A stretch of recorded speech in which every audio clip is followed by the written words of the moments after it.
What is going on, everybody? It's Jeff, Booner, Lukas, and Gentry, and we're crunch time. Welcome to the show. Lot to get to. Booner, big show. In a pack weekend.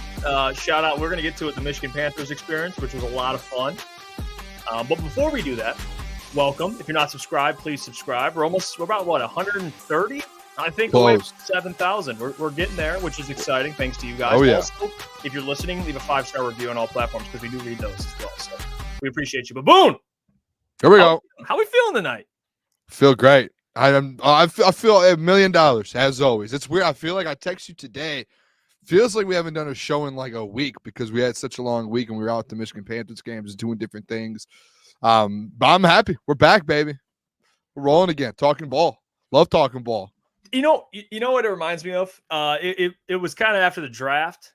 After we did a show that Monday, I was like, man, it feels like we haven't done a show in so long. Even though we did shows, but it was all draft coverage. Now we get to. But yeah, it was a long weekend. Lukas will be joining us in a little bit. I believe Gentry will as well. But welcome everybody. We see Derek. Yo, boys, appreciate you, Derek. Yeah. We got Anakin here, Brad Hendricks. He says, "Dang, which one of you made that theme song?" I love that song. None of us made it though. We don't claim to make that music. I don't know how to make music, but hey, whoever made it, I believe I want to get his exact name, but he hooked the boys up with an intro. So love that guy. Shout out to Rando, Mike Reed, Pennywise is here as well. I saw Coach walk in there earlier saying what up. There he is. Michael Luke. Coach walk. We got Rakestraw's Rocket. Man, it wouldn't be a show without Rakestraw's Rocket. I mean, it's fair to say. Saw Booner's Pooner. I don't even know what that means, to be honest. I don't know if I'm supposed to say that. I don't know. Booner's Pooner's in here. I mean, that's big time. I've never heard of that. Yeah, hey, like I mentioned before, we were at the Michigan Panthers game. They took on the Memphis Roughnecks. Yes, and shout out to Roman, who works in PR for the Michigan Panthers. He took care of the fellas, got us in his media.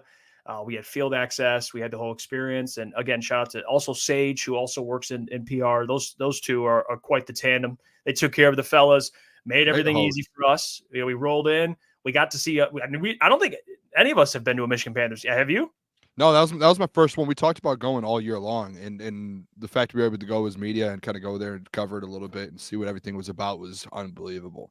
Great experience, to be honest. If no one's ever gone to a Panthers game, I think that was the last home game. So next year, if you guys haven't gone, go. I didn't know what to expect. I didn't know if there was going to be a lot of Klotzy. I didn't know if there was going to be a lot of people there or what it was. There was almost 10,000 fans. It was a good experience. Yeah. Hey, some dogs in that play in the UFL, man. It was even in Ford Field, I know it looks small because Ford Field holds 60, 70,000 people, but even for it was like 10,000 people there. We walked around. It was live. It was live. It was all of our first. By the way, we're going next. We're gonna try to make it to as many home games as we can. We adjust that security guard, though. Yeah. By the way, we don't even need to get into that. Let's not do them like that. Let's just leave that in the past. We don't. We got credentialed. We don't need to bring that up. Tom Brady though. Tom Brady, boys. We saw Tom Brady. I'm sure he was allowed on the field. He was allowed on the field. He was out there. Yeah, Tom. I don't know what exactly Tom was there for. I know Roman said it might have been just a practice, getting ready for the NFL season. He's the greatest of all time. Let that man get some reps in. Yeah, but it's so rare. A UFL game, a Michigan Panthers game. It was awesome. Tom was out there. The Michigan State legend Brian Lewerke was there. He was also there. He was. Hey, he looked good though. He looked good out there. Slings it a little bit. He's got an arm. They had some guys out there that were. I mean, they obviously aren't in the NFL, but they're not no slouches either. I mean, I looked up a couple of these guys' resumes, just kind of doing some research on who plays in the UFL, and they got some guys. It's a good.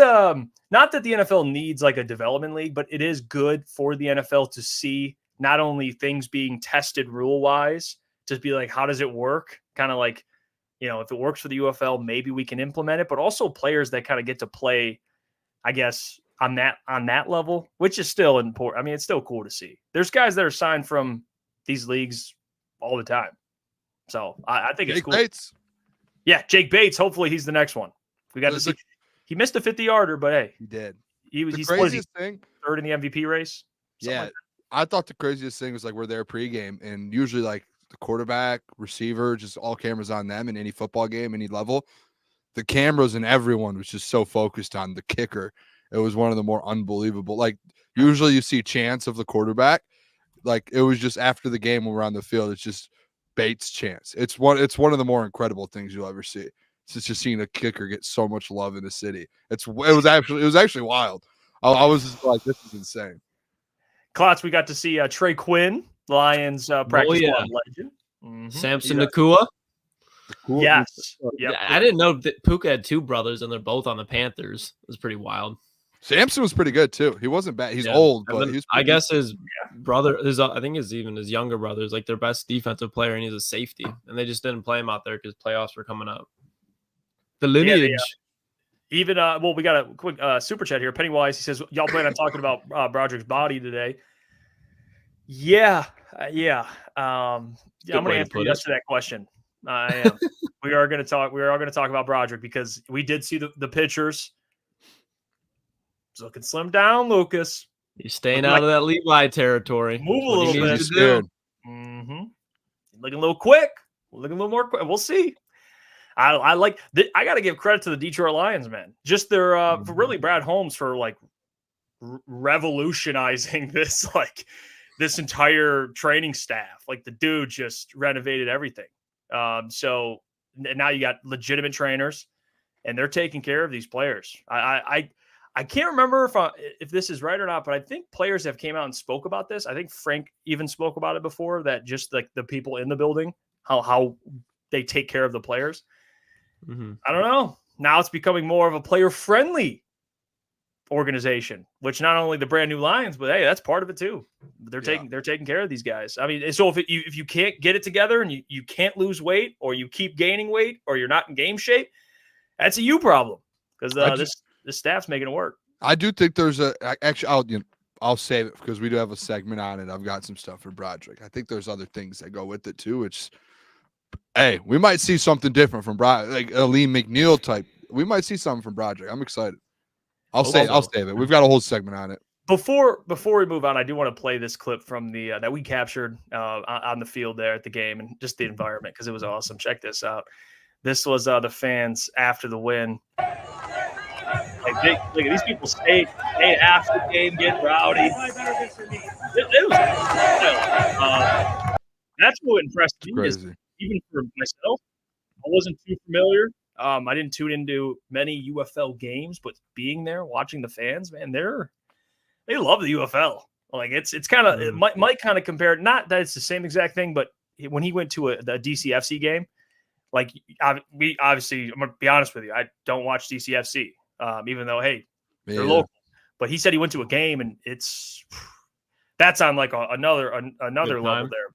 Yeah, like those fans go. I'm sure people love them into those games. Yeah, they're ride or I've had a couple friends play for the DCFC, and they said it like when they played, it's like from Saginaw, and they're like it's like you're playing it is professional, but it's like MLS or like other level to where the fans show out. We should go out to one of those games, to be honest. I don't know if their season's over or if it's just starting up in the summer, but like I've seen that, and that's what it feels like. Like we talked about it when we were there Saturday, because we talked about getting passes for next season, and it feels like it's something that's just gonna like keep getting bigger and bigger and bigger as it goes on. Like this is year one of the UFL essentially, and there was 10,000 fans there. It feels like as it gets going and they get better players in that league, if like some they start getting more NFL prospects and things like that, it feels like this league's going to continue to grow and continue to grow. And then obviously it's not going to be like the NFL where you have 60,000 people at Ford Field, but like you're not going to, next year it's going to be go from 10 to 15,000 people there, maybe 15 to 20 at some point.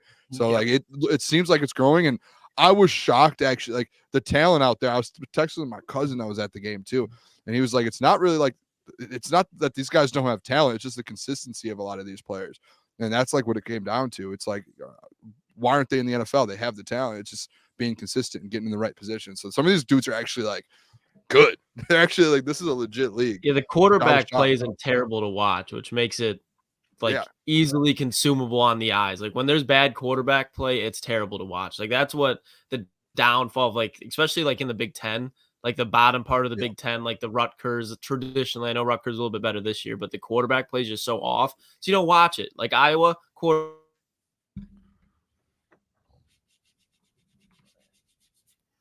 He was right though. Yeah, spot on. Dude, some of the quarterbacks are dotting the ball. Like 50, 60-yard just bombs right in the pocket. There was a couple big-time plays. No, we got him back. You're back, Lucas. Yeah. Your point about Iowa, though, no one's watching Iowa for quarter. Yeah, you're not watching. No one's watching Cade or McNamara. Oh, he's Michigan man. Yeah, Michigan man, though. No one cares about Cade McNamara. All right. Well, you mentioned being put in a position to succeed. And 33rd team came out with a 6 rookies in position for immediate success, and who they have. What if I told you they had 2 Lions players on this list? 2 Lions draft picks. Ennis Rakestraw and Terrion Arnold are on this list. It says here the graphic 6 rookies in position for immediate success: Caleb Williams, Malik Neighbors, Jared Verse, Terrion Arnold, Ennis Rakestraw, and Javon Bullard. Or the players they named. My immediate thing before we even get to the Lions is, why is Malik Neighbors here with Daniel Jones and not Marvin Harrison Jr. with Kyler Murray? Yeah. Dude, I would even put Brian Thomas Jr. over Malik Neighbors in Jacksonville. Yeah, I don't know if I trust Daniel Jones to get this man everything out of this man. But everything else kind of checks out. I don't know if there's anybody that is left off the list that you guys think would make more of an immediate impact, but I don't hate. The only thing I don't understand is the Malik over Marvin Harrison. But yeah, I mean, there's a couple. I mean, to the point of what you just said, I think all of these you could say there's a couple that you could put if you're staying on the Packers. I think Edgerrin Cooper definitely is a guy that can just take over right now as an LB. If you look at like Latu, I honestly think he's in a better situation than Verse. I don't hate that Verse is up here, but you could just put him up there. And I think you probably do the same with Dallas Turner. So there's a lot of guys you can throw up here, but I don't hate any of these. I just don't. I love Malik Neighbors' talent, but not in year 1 for immediate success. No way. Yeah, and we had real quick 501st Legion. Thank you for the $5. If you've ever wanted to hate Matt Patricia more, understand we could have gotten Justin Herbert or Justin Jefferson, but we drafted Jeff Okudah. Well, I think that would be also Bob Quinn. So you hate both of them. But damn, man, I hate thinking about it. You could go and do that for not just the Lions, but also the Pistons, if we're being 100% honest. But we appreciate the $5. Thank you so much. For this graphic, Booner, you like both Lions rookies here? Because I don't know if immediate success I agree with necessarily for Ennis Rakestraw. I don't know if I agree with that one. But Terrion, I do. Yeah, the Terrion one I think is obvious. I feel like he's going to come in instantly and make an impact. The Rakestraw one, though, like when I was thinking about it, there is that side to where, like, do you know how we like at least I said, like, how Terrion, it feels like the Terrion thing is going to be like Brian Branch last year. He's going to come in and compete, and it's, hey, we can't get this guy off the field. He's just that good. The Rakestraw thing, though, we've talked about it a lot, about how he can be a little versatile in the secondary there and move around and play different spots if you move Branch. And that's where maybe potentially, and I don't know about an immediate success, but where, if you were going to say, hey, he's going to go out there and make some sort of impact, that's going to be it, to where he's going to be moving around the field a lot and kind of being that third guy in. Now, the only reason I think they're on this list, Jeff, is because the Lions' biggest need going into the draft was secondary, and they went and got 2 dudes in the secondary that potentially could be starters and kind of make an impact instantly. So that's where it's like, okay, they went and got 2 dudes. So that's probably where the 33rd team and this Dan guy kind of pulled that from, was these 2 guys are going to have the opportunities to play. Like that's we know that they're going to have the opportunities to play. Are they both good enough? Like, is Ennis Rakestraw going to stay healthy to be able to put that up? Hopefully. But I think, honestly, there's a chance that come September, October, both of these guys are guys that you can't take them off the field, even as rookies. That's what it feels like if they're both healthy. Yeah, I don't know, guy. I think Terrion is definitely in a position for immediate success. I think Ennis Rakestraw is in a position for success. I just don't know if I'd add immediate in there. Because unless to your point, Lucas, you were the first to say this, and I didn't hear anybody talk about it until you brought it up. The ability for Rakestraw to play in the slot, and why you called that when we were doing the draft coverage. And now if that becomes reality and he starts in the slot, which there's still competition in that secondary, even guys that can play in the slot, then maybe I would give it to you. But that's if he plays in the slot, which I think could happen. But again, I would be more patient with Rakestraw, in my opinion.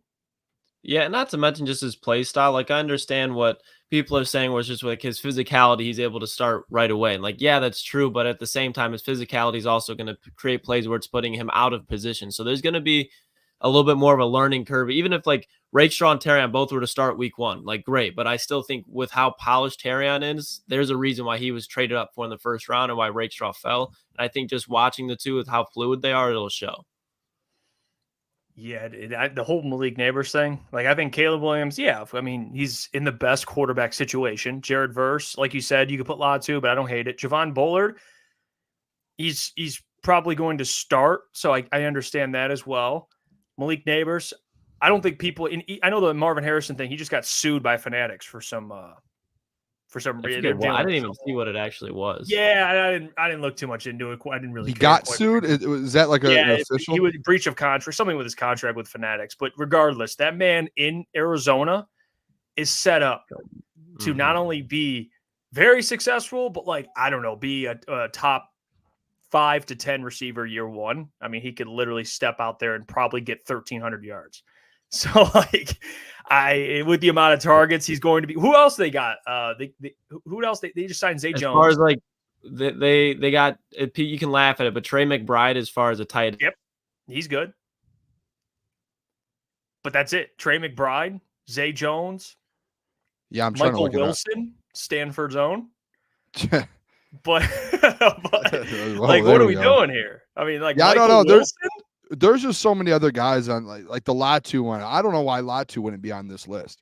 A guy like honestly, Buckner too. Yeah, it feels like he's gonna have opportunities. Quinyon Mitchell in Philly. There's just so many guys that should be over Malik Neighbors. I'm interested. I would like to see if there's like an article that this guy had and put a reason why he thinks Malik Neighbors should be there. But like, again, I would rather even put Brian Thomas Jr. in a better position for immediate success, because it's not like who do you think's gonna have immediate. It's who's in the best position to do it. Like, think about that, like a Brian Thomas Jr. in Jacksonville with Trevor Lawrence and like that. Slicky Ricky, great.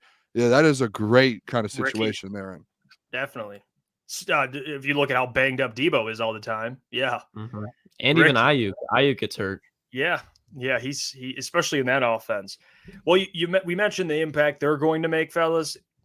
You're going to need them to make quite the impact, along with a lot of other players, if you want to make the Super Bowl and win the Super Bowl. And later in the show, we're going to get into it's something that I talked about today on a video. You could go check out why it's really my one concern with the Detroit Lions, and it's the key, in my opinion, for them to make and win the Super Bowl. And if you guys disagree or agree with that, please chime in when we get to that conversation. But right now, I want to bring up a tweet from Adam, and shout out to him. He put out a tweet, I think it was yesterday or the day prior, but he did some research here, and he writes on his Twitter, at Adam Baydoun, since 2000, only 3 teams have lost the NFC Championship and made the Super Bowl the following season.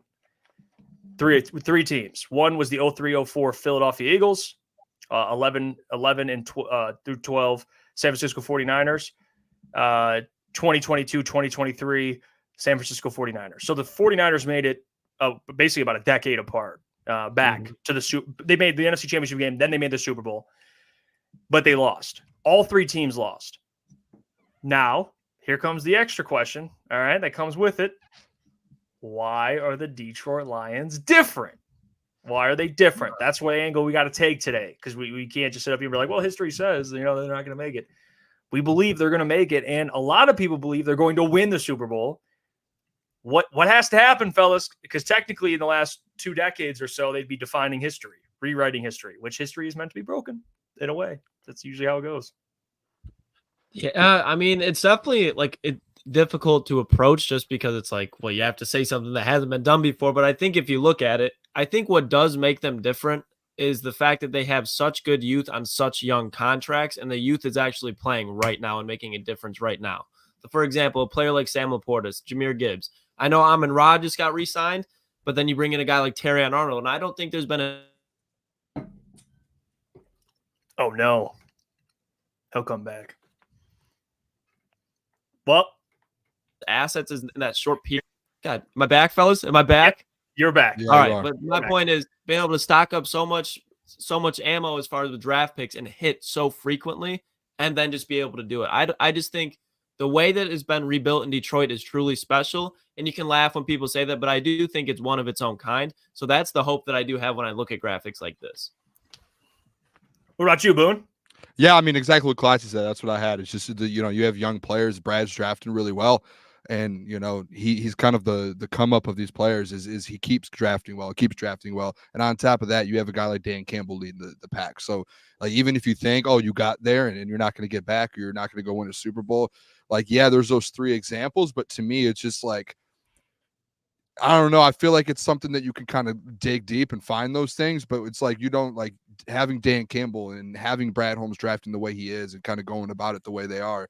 It's completely different than what we've ever seen. Like there's no chance. I can't see a situation where Dan Campbell's coming in, or you have a team, or a coach like Dan Campbell with the team that you have, and he lets it slip through the cracks next year. Like I don't see that happening at all, and I think that's kind of where you see the difference going into this year after having the run you did. Like he's going to find a way to use that run as motivation, and then we have a segment later in the show about some of these young players. You have so many young dudes on this team that just keep getting better and better and better. It's not like probably some of these teams you can go back and look at these different years and they bought players and they brought in free agents and they had all these vets on this team. It's like, no, this was a young football team that's just getting started, and like they're all on rookie deals, and obviously some are getting extended now, but it feels a lot different than just kind of a normal football team that just got to a Super Bowl or an NFC Championship game. You basically, I guess your hope, and you guys nailed it. You have to look at each situation with context, and I think the Lions, what you could argue is they made the NFC Championship when I didn't expect it. When I think a lot of people expected. I know, Booner, you said NFC, that you believe this team was an NFC title contender. My thing was playoff win, and then I'm good. Now they exceeded that, made an NFC Championship game, but you guys nailed it because this team, a lot of players on rookie deals that are impactful, guys that are only going to get better, not just because that's just how the league works, one, but number two, because of the type of players they are. The game's going to slow down. And you have to just hope, and not just hope, but we kind of know that this team hasn't hit its peak yet in terms of how good they can really be. And they had money to spend. They had more draft capital, which is kind of an odd thing. They didn't go all in last offseason, but they made the NFC title game. So, I think the Lions certainly could be an exception to the rule because of their situation and because I don't think they peaked last year. A lot of teams peak, make NFC title games, and then regress because that's how the salary cap in the NFL is set up. It's set up for balance. But the Lions are just starting this thing, and they made an NFC title game when they weren't supposed to. Like, technically, fellas, in my opinion, last season, this year was supposed to be the NFC title game. But they did it a year early, which I think to their benefit, they're only going to get better. Now, the one thing you can't predict, and this is the thing that is a little scary, and just for all teams, is injuries. Yeah. Injuries do prevent teams from having success. Absolutely. It's the way the game works. It's a physical game, and that's something that you have to hope does not happen. Now, the other thing, and Adam put it in here, and this is what I was getting to, is and we're going to get to it later in the show, but also the defense. If the defense can be miles better than what it was last year, hell yeah. Because, again, this offense, fellas, is going to be top 5. So that defense, 100%. I don't want to get into the pass rush. We'll save that because but just basically to kind of blanket statement, defense. If their defense can get significantly better, fellas, yeah, I think they're bound for. And how weak the NFC is. Let's be real. NFC to me is top heavy. It's not the AFC where things are a little different. So I think the Bills are going to shit the bed this year, but that's another thing. I think too as well. If you really think about that, like there were injuries last year. Obviously, like your Amon-Ra St. Browns and like Jared Goff, like your biggest players didn't get injured, but you still have injuries. It's about the depth, in my opinion, when it comes down to that at the end of the day. And Brad's built a team with depth. And in the defense, you were 25th in defense. Like, just get to top 15, and you have a chance to win a Super Bowl. That's all it comes down to. And you didn't have any depth. You didn't have the players. Like, you had Kendall Vildor in the NFC Championship game guarding Brandon Ayuk. That now this year it's going to be Terrion Arnold. That's to me the difference going from last year to this year and to where you have a chance to kind of do that. I don't know if that makes sense, but like even with it, like you can afford, knock on wood, like, but you can afford an injury going into this year because Brad has built a football team to withstand that. Like Aleem McNeil went down last year. You're one of your second best defensive linemen, and you were still able to kind of make a run down the stretch and then get him back in the playoffs to be able to do that. So like there has been those, especially like offensive line, Jeff. How many times did this offensive line were they full strength last year? Not really, not probably any week. There was probably like a handful of weeks last year that they were fully healthy. I think they were like 5-0 or 5-1 when they were fully healthy. So that means what? 11 of the weeks they weren't. Like that's big time. So they built depth. So that's where it kind of comes into play as well. Is you need everything to kind of fall your way, especially with injuries and things. But dude, even if some things don't fall your way, you have the roster to kind of withstand that. That's what good organizations and franchises and teams have. Yeah, and even to this, I said the NFC comment I made earlier about how I don't think it's strong. Adam says Rams, Cardinals, Packers, Bears all got way better. They did, but I don't think immediately they did. Packers are already prime. Rams are. Cardinals, no. They're going to probably win, 7-8 games this year.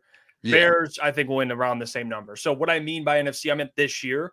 If you want to talk about the Bears in 2 years, 3 years, cool. Cardinals, 2 years, cool. Excuse me.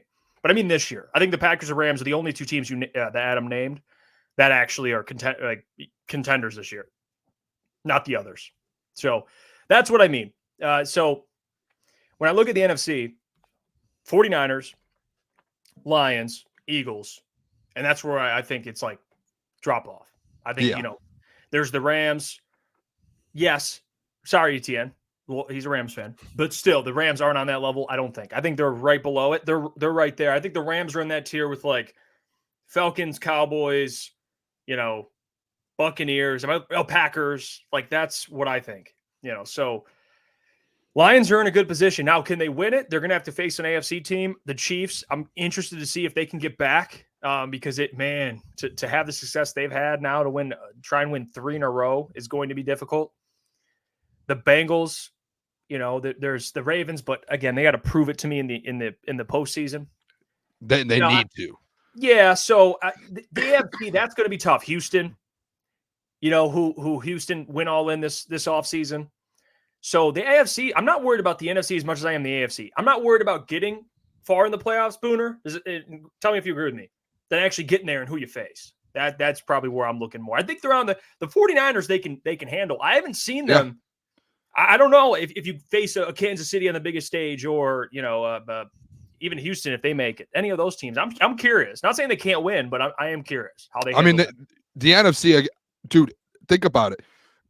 This was the argument or the conversation we had Friday about who's the number one team in the NFC right now. And it comes back to like the Lions and 49ers to where they just played each other in an NFC championship game and the Lions dominate them through 3 quarters or 2 quarters, essentially, you could say. Right. And they were up 17 points. So again, to that point, to like Adam's tweet and everything, did they improve to kind of take that, going to the NFC championship game, improving to get to the Super Bowl and winning it? I think they improved enough to you could sit there and say, hey, it's the 49ers and the Lions. And then if you want to throw the Eagles in there and kind of go about it that way, then we can do that, and the Rams, whatever. But I think it's like those 2 teams in the NFC.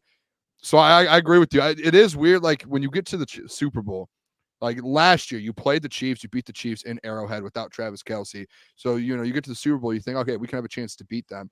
But again, that AFC, the teams that withstand to get to a Super Bowl through the AFC this next year, it is such a gauntlet. Like we looked at that projected playoff from the third. Was it who was that actually? Was that Bleacher Report?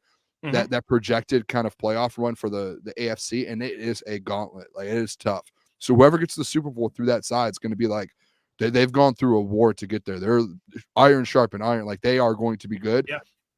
And you have to have that improvement, and that's why if we're talking about it, like all the Lions need to do, we keep seeing it and talking about it. It just comes down to the defense.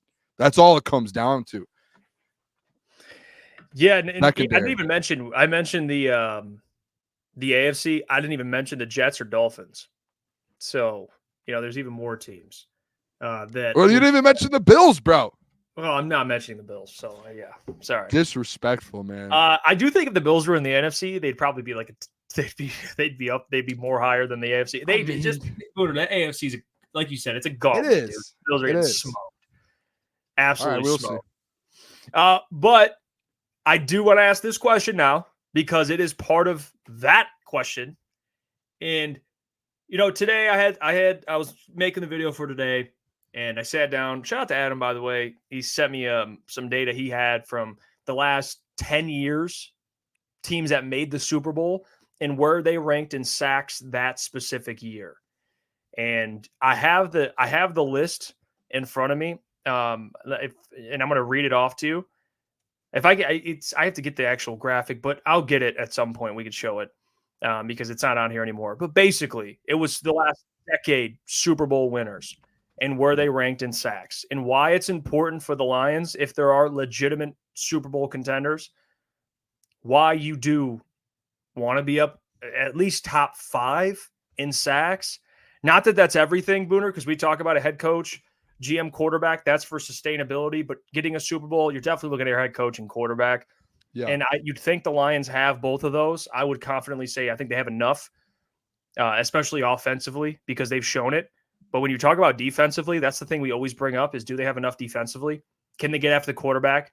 They added Marcus Davenport, which if he can get back to that, what was it, 2019 or something like that in New Orleans, when he had 9 sacks in 11 games. If he can get back to that, then you're getting a productive edge. Or if James Houston can be a sack a game guy, or even half that and be maybe a sack every 2-3 game guy, that's still pretty good. And it helps, certainly. But the Lions last year in the NFL, they ranked 23rd. They had 41 sacks. Okay. And then the prior year, 2022, they had 39 sacks, which ranked 18th. But then you look at we'll go through the last 5 years, just for a quick example. Chiefs last season, 67 sacks, second in the league. The year prior, 2022, Chiefs, 55 sacks, second in the league. The year prior, 2021, Rams, 50 sacks, third in the NFL. Buccaneers in 2020, 48 sacks, tied for fourth in the NFL. So you see a trend here. Yeah, I've mentioned quarterbacks. I mentioned Pat Mahomes, Matt Stafford, and Tom Brady. See, and then obviously that matters. Head coach as well. Sean McVay. You got Andy Reid, and then you got why am I forgetting his name? Buccaneers head coach. True. Todd Bowles? Legend. No. Why am I blanking? Buccaneers head coach. You guys know who he is. It left my mind. You get the point. He's a damn good coach. So the point being is, can the Lions... Bucs head coach Todd Bowles, or am I No. Prior. Under Brady, with Brady. Bruce Arians. Bruce Arians. Yeah. Thank you, guys. I didn't know you meant then. I thought you were talking now. No, Todd Bowles. When they won the Super Bowl. So you get the point. Good head coach, good quarterback, a lot of sacks. That's the recipe, Boone, for success. You can talk about quarterback play offensively and what teams need to do to score points. You also got to get stops. And if you're not getting 50, 60 sacks in a year, Booner, you have to elevate your defense in the playoffs and become one of the best teams in terms of points allowed in the playoffs. Like something has to be a giant uptick if you're not. So that's kind of based on everything I read. That's the recipe for the Lions. Yeah, dude, I'm happy. I saw you talk about this earlier today, and I was happy you did it, because going into last season, when I was doing the preseason stuff and going into last year, that was one thing I talked about a lot, was taking that next step from sacks, going from I don't know what it was in 2022. I think they had 39 in 2022, which I'm guessing is like 20th in the NFL. And I kept throwing out there, like, you need to get add 8 to 10 sacks in there to get into the top 10 in sacks. And that's kind of the step that defensive line needed to take, because last year, it was Brad, and there was the whole question about, he didn't go out there and address it. And he said, I trust the guys in the building to kind of make that happen. And it didn't happen. And you remember all year long, we did the pregame shows. What was the two things that I was like, I talked about all the time? I put bets on it all the time. It was turnovers and it was sacks, because to win football games in the NFL, and I'm sure everyone in the chat, everyone will agree with me, it is a one possession league. And when it comes down to it, when you're trying to get stops, it's yes, it's an offensive league, but It's that one possession league where you need to get that one stop to win a football game. You need to get a sack on third down to win a football game. You need to get a turnover to force an extra possession to get the ball back more. And that's all literally when you go back and look at Super Bowl winners or even just teams that get to conference championships, it is just about winning games through turnovers and sacks and getting extra possessions. That is all it comes down to. And when you're not doing that, especially the Detroit Lions and this defensive line, that's a problem.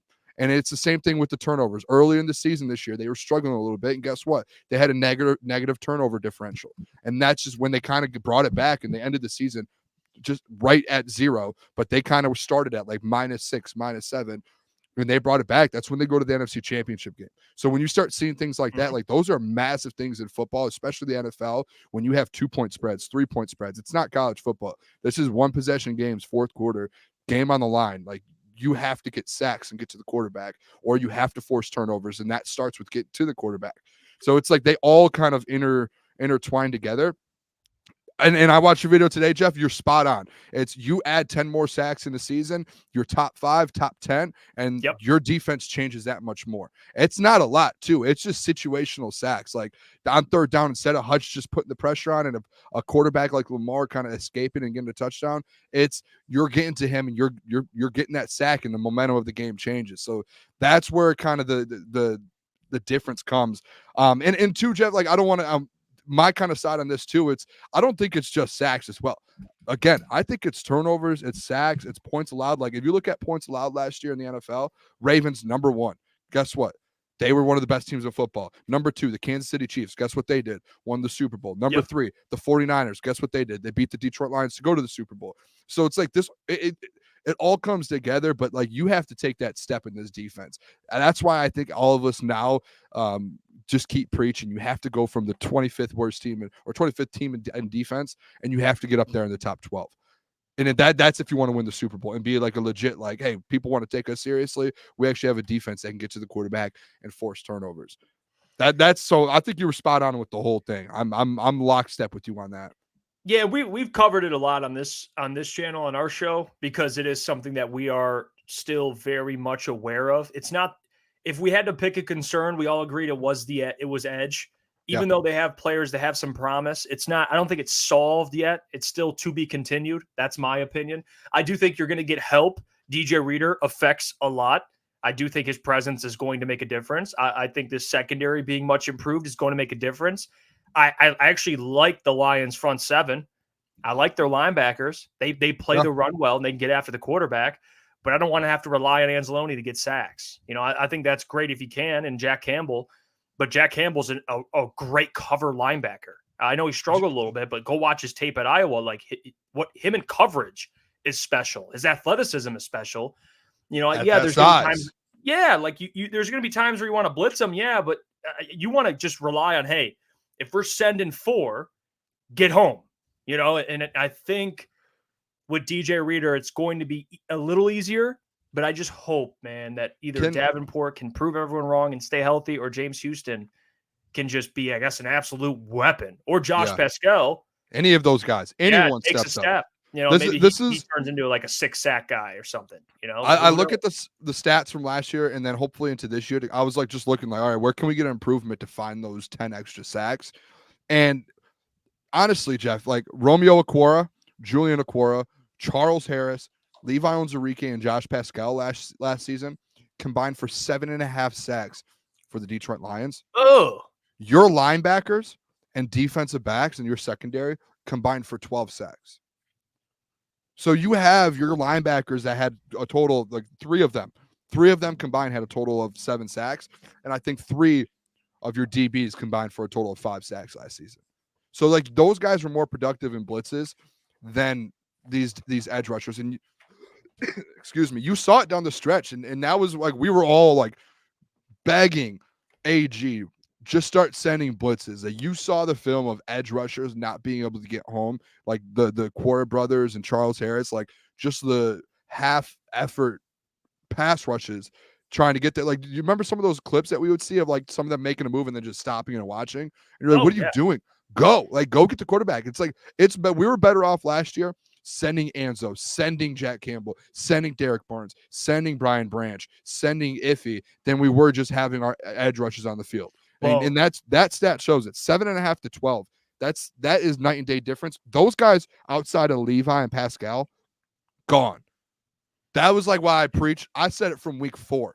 I said, if there's not a whole new revamp of the defensive line, I don't care how good the new players are. I just want a new guy in the building and a new face and a new name in the building, because the Aquara brothers don't do anything for you. Charles Harris does nothing for you. Levi and Pascal, like, they're still in the building, but they haven't done anything really for you.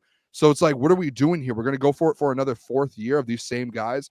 Luckily, 3 of those guys are out, and now it's like that's why I'm not sitting here saying Davenport's going to go off for 12 sacks. It's just a new face in the building that you can sit there and say, can we get something better than one of the Aquara brothers or Charles Harris? Yeah, again, credit to AG, because I think he and Weezy D put this out there. I do think AG deserves some credit, because I think he's self-aware enough to know, like, listen, this defensive line isn't getting home. We have Aiden Hutchinson and Lee McNeil. That's it. So we have to find a way to be a little creative. We got to blitz guys off the edge, DBs, send safeties, like even Brian Branch, like use guys to their strength. And I think that's kind of what he had to do. I don't think in an ideal world, you want to, send, Brian Branch, or if you do at times, but if you can rely on your front 7, but specifically those guys up front, whether it's 3 or 4, whoever, you could just be like, all right, we could drop back in coverage. You guys can just disrupt the play, and we trust you. Also, you need a secondary that can stay in coverage for that long, which they didn't have. And if you're having to send someone, you have one less guy back there. It sucks. That was why they gave up. And a lot of people are like, oh, they gave up so many yards to those receivers down the stretch. Part of the reason was because you're taking one of your DBs every single time, or you're taking a linebacker like Jack Campbell should be and you're just sending the house. And you're sending the house. And AG said it in a press conference down the stretch. I don't know if you remember, Jeff. He was like, there's just this point. He was like, we're more comfortable giving up 200 yards to a receiver than we are Bend don't break. Yeah, and he was like, we'll feel a lot better doing that. And it was like, that was why Cam Sutton got put in so many bad positions, because he was just on an island consistently. And hopefully this year some of these guys change that, so where you're not having to do that. That's all you can hope for and all you can ask for. If AG didn't make those changes, you were never going to the NFC Championship game. So shout out to him. Yeah, he had to make chicken soup out of chicken. You know what? I mean, that's what he kind of had. I don't know what you mean by that, but yeah. Well, the people will understand. All right, let's what up, Klotzy? Let's look at this graphic. Oh, this is essentially what it is, and now Klotz is here, so he can kind of look at this. By the way, I fucked up Seahawks. All right, I put Seahawks 44, Seahawks 44, 8th in the NFL. But I butchered that.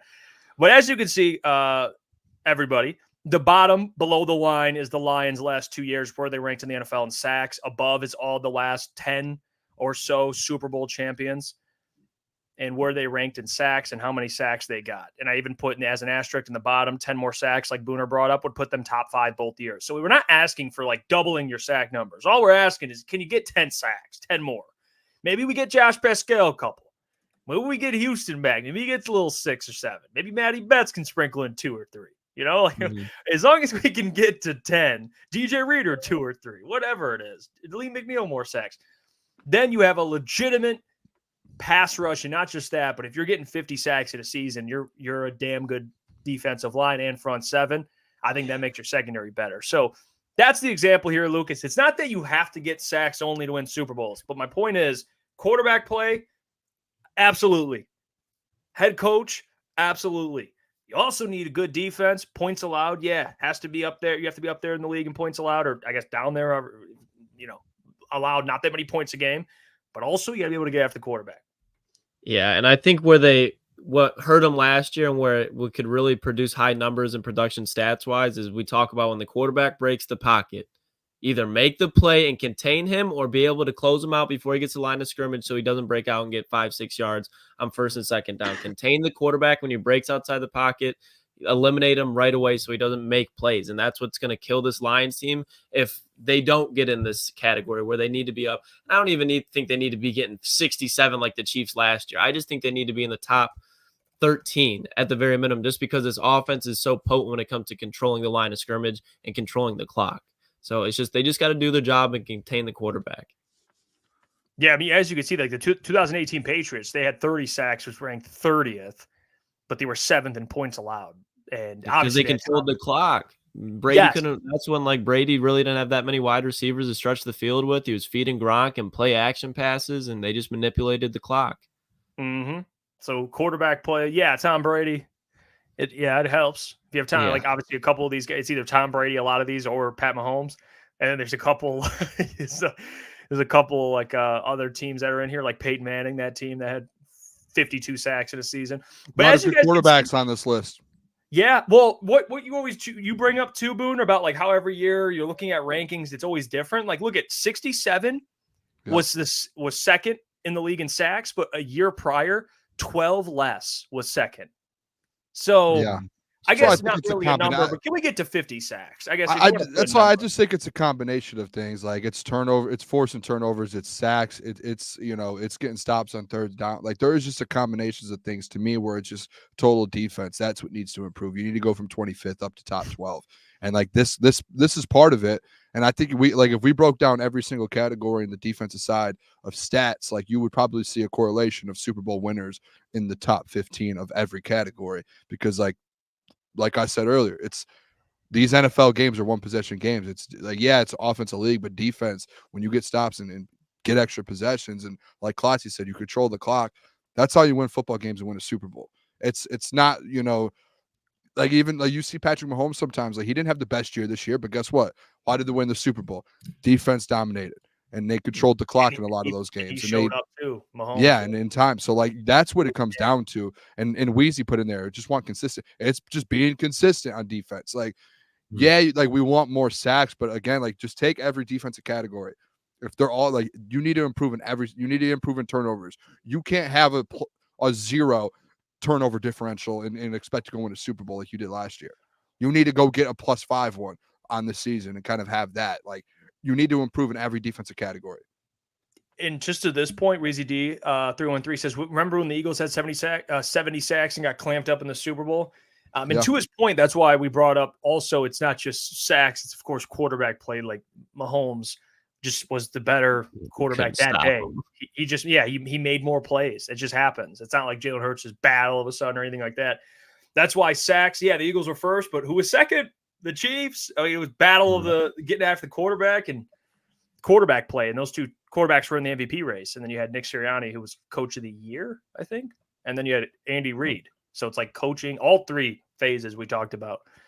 It does matter. I mean, even this comment, Brent, he says it seems like we either got 7 sacks or none for a few games.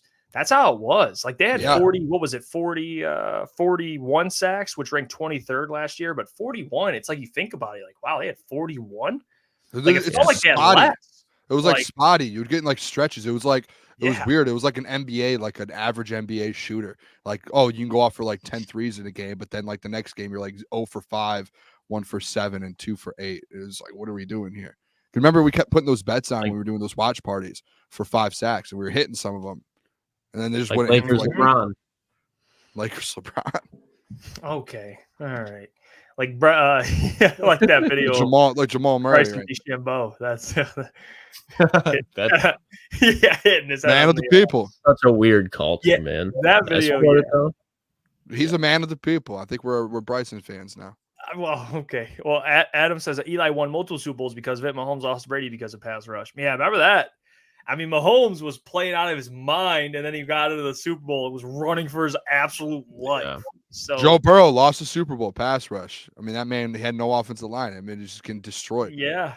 So you got to be able to. The game starts at the line of scrimmage. In the trenches, baby. Got to be able to disrupt those plays. Listen, Davenport, I really do hope Davenport proves everyone wrong. And he goes out there and gets 8 sacks, because then you know what? We're very happy. And Klotzy, I think I'll be happy to be wrong. I'll be happy to be wrong. I would agree. I hope Houston can get maybe even half of what he was his rookie year. And if not, I do think Brad, I said this in the video too, I think he has enough self-awareness to realize that and be like, okay, trade deadline, who's available? We gotta get somebody. Because I do think he would do that. I would hope. If you don't have this thing solved by like week 6, I would hope Brad would be like, all right, let's start shopping. I don't know. What, you don't think he would? I still think that Brad will stay. I'm not saying that it 100% is going to rule it out, but I still think there's just part of Brad's mentality and how he's building this thing where he trusts the guy in-house for the season. Like, if you're asking me at the trade deadline, do I think it's more likely that he makes a move or he doesn't make a move? I would say major move. I would say I think it's less likely that it happens. You know what's going to happen though, fellas? If they don't have if it's like it's going to be different than last year. Like last year, it was very, very noticeable. Like we knew we weren't getting to the quarterback, and they said, "Oh, we're not doing anything anyways." Like we don't feel like there's an opportunity for us to do something.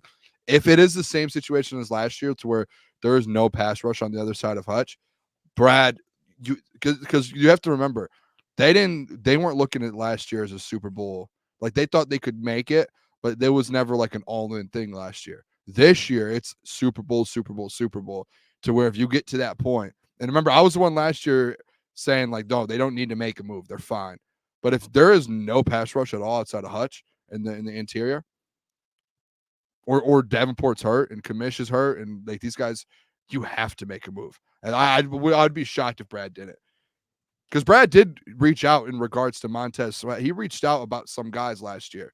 It just didn't work out in their favor. So I'd be shocked this year if there's just no pass rush and they're like, yeah, boys, so let's move on.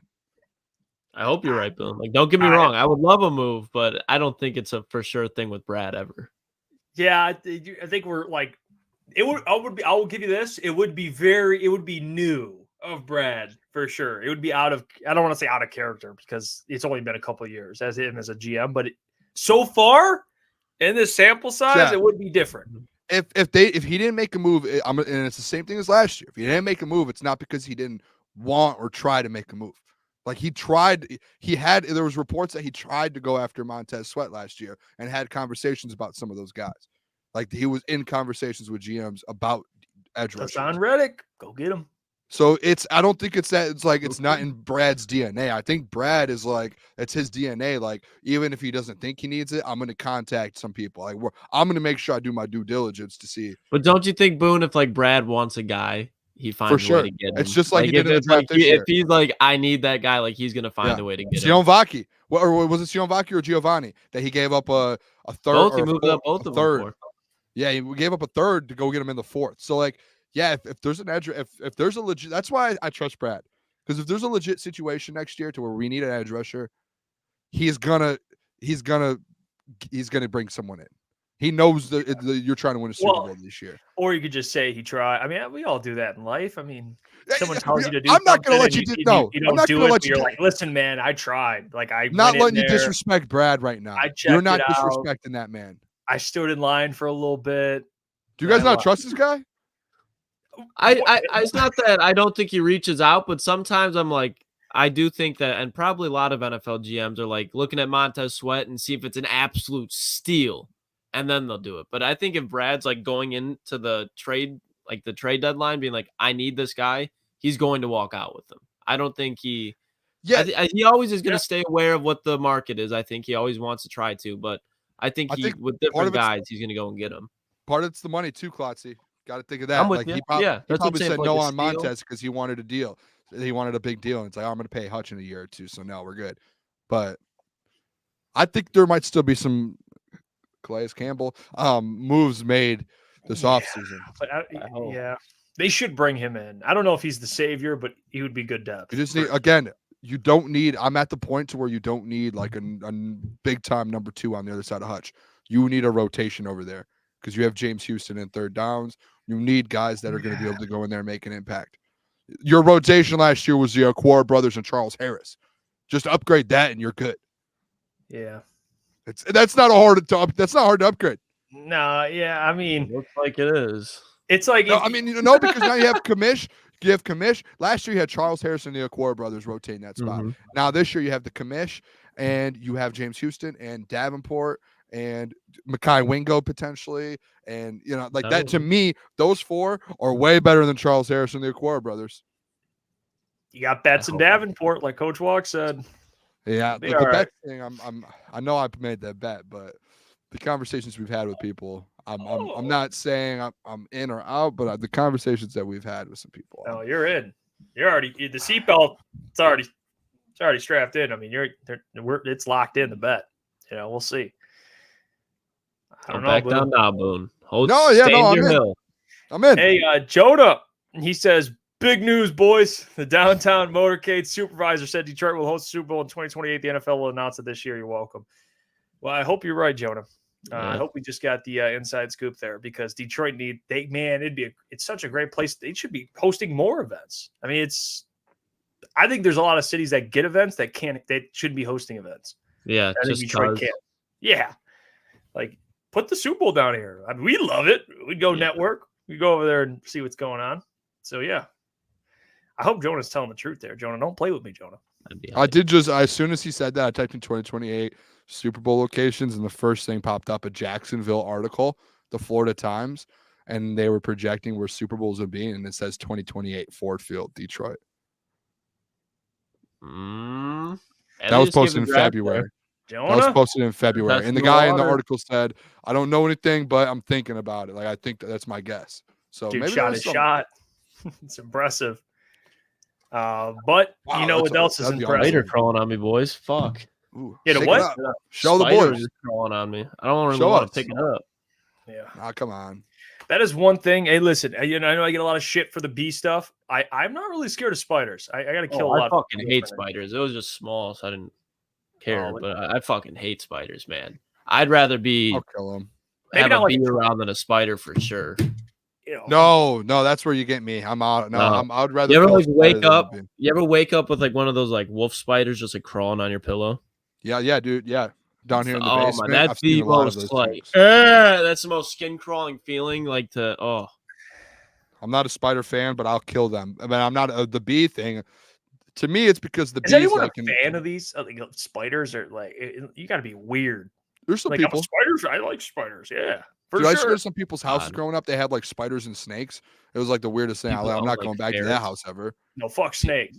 If somebody owns a ferret, ferret. You just brought a ferret? Yeah. You guys never heard of people owning ferrets? I mean, dude, I had like a teacher in school that had a ferret in her classroom. As classroom's a little less weird, but bro, there was people in my school that own like skunks and ferrets as pets. Skunks? Weird. Bro, ferrets are so gross. So gross. We had a chinchilla growing up. You guys know chinchilla?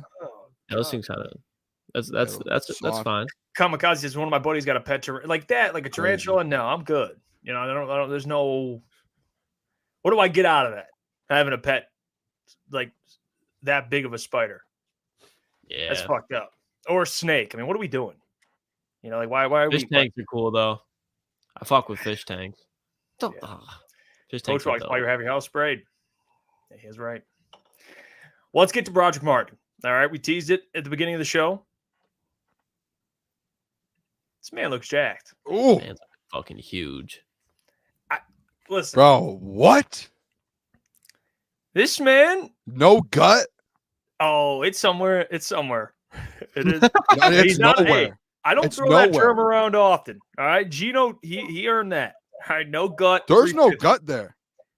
Dude, where is it? Tell me. We'd have to see, Boone. Yeah, damn. You know what, Jeff? I'm gonna send you a picture of him to put side by side. It's impressive. Shit. I'll get you a picture. Don't worry. I'll send it in. I mean, damn. He looked good. He probably what was he? What did he weigh coming out of college? Probably like 350. A lot. He's a big boy. He's definitely probably lost like 40 pounds at least from the eye test. Maybe not 40. That's a little drastic, but he's lost. I think it was 340. It says 340. I think he weighs or 330, whatever. 340, 330. I don't know what he weighs now. He looks like 300. I just sent you two pictures, Jeff. I want you to put it side by side with that picture. He's probably like 310 in this, maybe even less than that. 305. Oh damn. Yeah. You see both of those pictures I sent? You see the difference? This man he's ready for a big year too. He is ready for a massive year too. What do you think by that? When you say massive year for Brodric Martin, what do you mean by that? Dude, I don't even want him. All it is, it's go in there, defend the run, be elite at stopping the run. And number two, if you go out there and get you not even crazy, 3 or 4 sacks. Like Aleem had 5 last year in 12 or 13 games. You already have Aleem and DJ Reader. You just need to go out there and produce a little bit. Look at this. Look at this transformation. There's a gut there. That is a gut. There is no gut in the other picture. He is ready to roll. He is locked in. Yeah. His arms are absolutely yoked right now. I mean, this guy is he's cut. Yeah, he has more definition. Yes, certainly. Better in shape. Arms, you know what it is too. When I was looking at this segment here, the one thing that I took away. Do you guys remember when we talked about the Chris Long podcast? And he was with, I think he was the one when he was actually speaking with Aleem and about how they were talking about the year 2 to year 3 jump. And Aleem and Chris both talked about when you get in the NFL as a rookie, it's like really tough to kind of develop a little bit because you're so used to eating fast food. You're so used to eating bad. Hutch talked about it too. Because remember, Hutch was like, I just used to eat fast food my whole rookie year. And then in the, from year 1 to year 2, last offseason, he said he got a chef. He started, getting a dietitian. He started getting personal trainers and working out with people. And it's the same thing, at least that's how I look at it with the Aleem. To where Chris Long and them said that's how you see a lot of guys year 1 to year 2 and year 2 to year 3 make those jumps is you don't eat how bad you were eating in college and kind of going. And now you're like, you're a pro. You turn into a pro. And he turned into a pro and he realized, hey, I need to stop eating bad. I need to start lifting or really getting locked in. I need to get in shape. I need to lock in. Like we know what one of Dan's things with the grit is if you want to play football, you have to be in shape. And he took that seriously this offseason. And he did what Aleem McNeil did last year when Aleem went from 1 sack to 5 in 12 games. So it seems like he took that same route. He probably talked to Aleem and said, what did you do? And he took it seriously. That's what being a pro is. And like being in the building with Dan now, everyone's a pro. Let me get in there. I'll get in shape. Yeah. Can Brodric just go from 0 to maybe 1? I said just give me 3. I'm happy with 3 or 4. Maybe 1 or 2, maybe. But I don't know if his presence will be measured by sacks anyway. Yeah, that's why I think for one, he does even have to just get the feel of the game down. So like I think if he were to, I'm still considering this his rookie year because he hardly played. So he's got to go from Western Kentucky to now training camp, mini camp, so now practicing, and now he's got to play actual starting level football, which I think will be inconsistent because I still think there's going to be a rotation there. And he's got to prove his spot. I think when you look at it, I think DJ Reader and Aleem McNeil are going to dominate that. When you look at what they're going to try to do with the rotation off the edge, I don't see them leaving the field as much. At least one of them are going to stay on the field before Brodric. We still got Mekhi Wingo. So I'm really actually excited to see that Brodric is losing this weight. It makes me a lot more hopeful that him not being a complete bust. But I still stick to the argument where that's great. And I'm not saying that sarcastically, like that truly is great, like that he lost all that weight. There's still a hell of a long way to go before I think he makes a significant impact on this team. That's just where it is. Yeah, I don't know how you get him out there. Unless DJ Reader goes down. I would hope, not that we want that, but if it was a possibility, it would be Brodric up next. He's a nose, man. He's that boy. And he looks like he understands that. Like injuries are going to happen. His number will be called upon. He's got to get his pad levels got to be on point. He's got to, like you said, Lucas, got to get a feel of the game. Maybe Brodric just comes out there and he's just getting to. You never know. I'd be happy to be wrong about. Maybe he's out there. He'll have an opportunity at one point this season. It's let's see what he does with it, but he will have an opportunity. I'll agree that because I do think there will be at some point, like you said, Jeff, and I'm sure you agree too, Booner. Injuries are going to happen on the interior of the defensive line. You saw it last year. Even though it was Benito Jones, like there was points where you had to have Tyson Alualu out there. Nobody wanted that, but that was like late season. Like Bohanna? At this point, Bohanna. At this point, I really hope, and I think with how much he's working in the offseason right now, that they'll put out Brodric Martin before they go out and acquire one of those guys and just throw him out there. I'm curious. And this is why it makes me this is going to test really the player development side of the Lions because they have players that are that develop, but especially for the real test is like Gio Manu and Brodric Martin. Like, what can you turn these guys into? Yeah. Obviously, they have to work hard as well. You can't spoon feed talent, but at the same time, if Brodric works out, I think it's going to give people more leeway with Gio.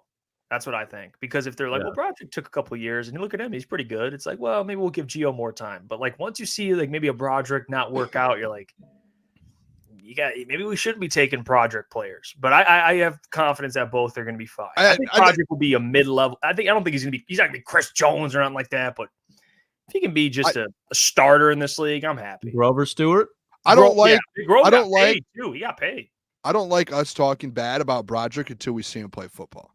I don't think he's talking bad. It's okay to talk about the other side though if it doesn't work out. I think it is, but I think the whole narrative written is like it's more so, hey, is Brodric like is it not a bust, but what's going on? And it's like no, it's just, again, this is the argument we had a couple of weeks ago. It's Brodric. We knew he was never going to see the field, and if he did, it was going to be very limited because he was the development player. It's the same thing this year. It's like if we see Giovanni Manu, like I'm not expecting to see him this year.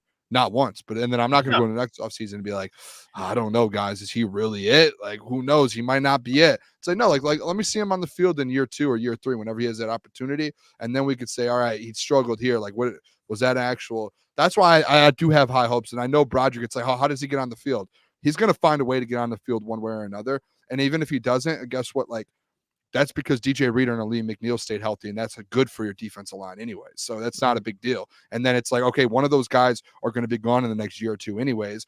And Brodric Martin just sat another year, developed even more behind 2 of the best in the whole league. And now he's able to step in year 3 and take that bit. Because remember, like, essentially Aleem just took that jump this year too, to where he was almost a Pro Bowl. He could have been a Pro Bowler in year 3, to where Brodric, okay, say this year he doesn't get his opportunity because those guys stay healthy. Okay, year 3, if you don't re-sign Aleem or you put him on a franchise tag or DJ, like someone gets hurt, I think that Brodric is actually a really, really good depth piece. And I could be wrong. It's one of those things to where I could be on the complete wrong side of that, but it feels like that potential and that ceiling he has, especially if he gets in shape. I mean, Reader and Aleem can't play all the snaps. It'll be Martin or Levi, DT3. Hopefully it's Brodric over Levi. I'm sorry. High Wingo too. And they're going to have pass rotating on the inside. I'm sure they'll put Kaminsky on there time to time. Hey, every time we talk about this, AG has no excuse when it comes to that position too. Like he's got dudes now. I see Jeff says Holmes has drafted a lot of developmental guys and none have really developed so far.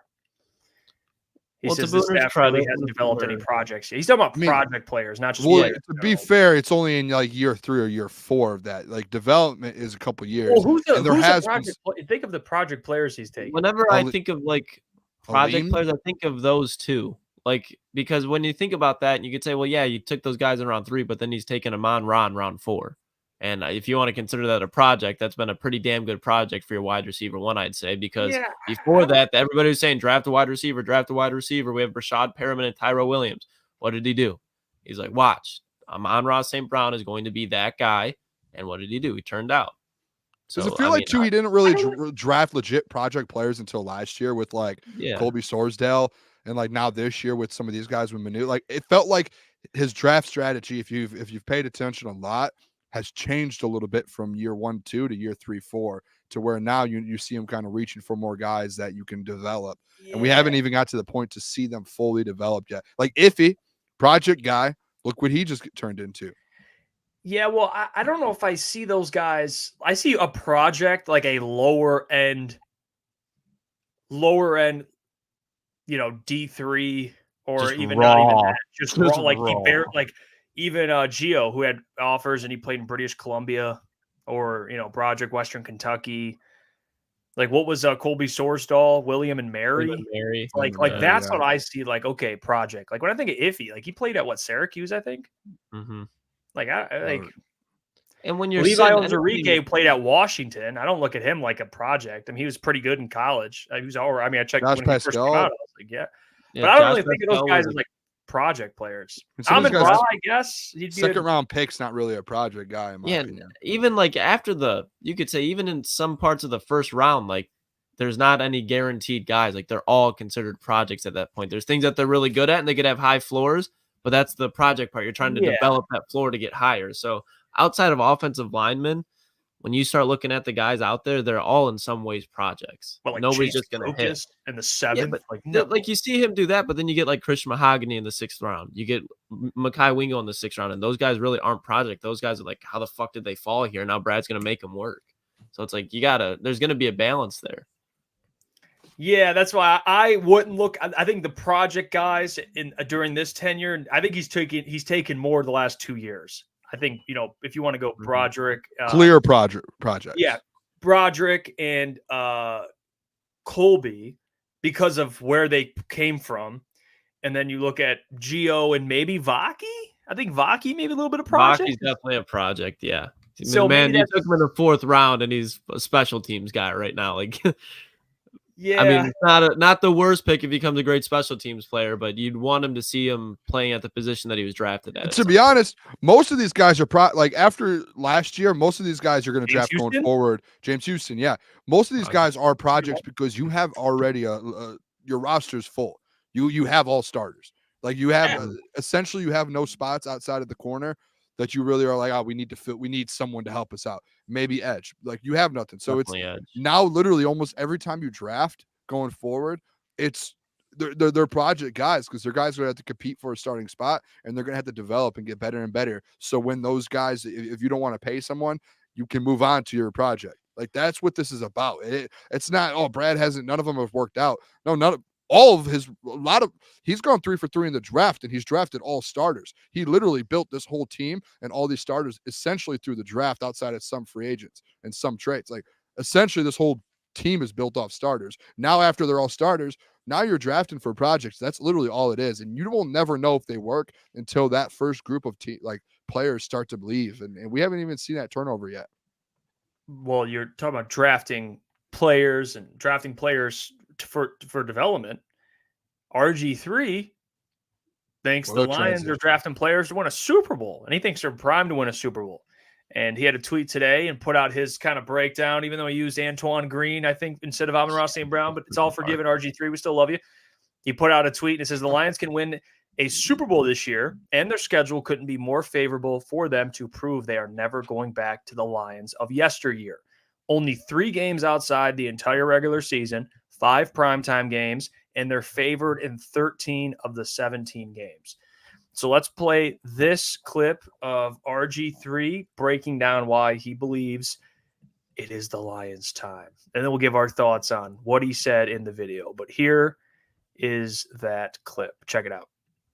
Catch me outside. How about that? Doesn't apply to the Lions this year because they only play 3 games outdoors the entire season. That's incredible. So everyone's asking me, hey, is this the time for the Lions? Can the Lions finally get over the hump and win the Super Bowl? Can they? You better believe they can. Look at it this way. Jared Goff, the man, comes over from the Rams. He's a cast out. Guess what? He establishes himself as a franchise quarterback, gets paid. Amon-Ra St. Brown has 75 million wide receivers drafted before him, dyes his hair blue. The sun god shows that he is the offensive Swiss Army knife that they absolutely needed there in Detroit, got paid. Then you got Penei Sewell, who was the enforcer at the line of scrimmage, got paid. So guess what? Now the Lions have all of these dynamic playmakers on offense. They retooled their entire defense to be able to go out and compete and not just get back to where they were, but actually become better. Now, those guys that have been paid don't have to focus on the money. They can focus on one thing and one thing only, and that's establishing and cementing their legacy in Detroit as Super Bowl champions. Brad Holmes isn't satisfied.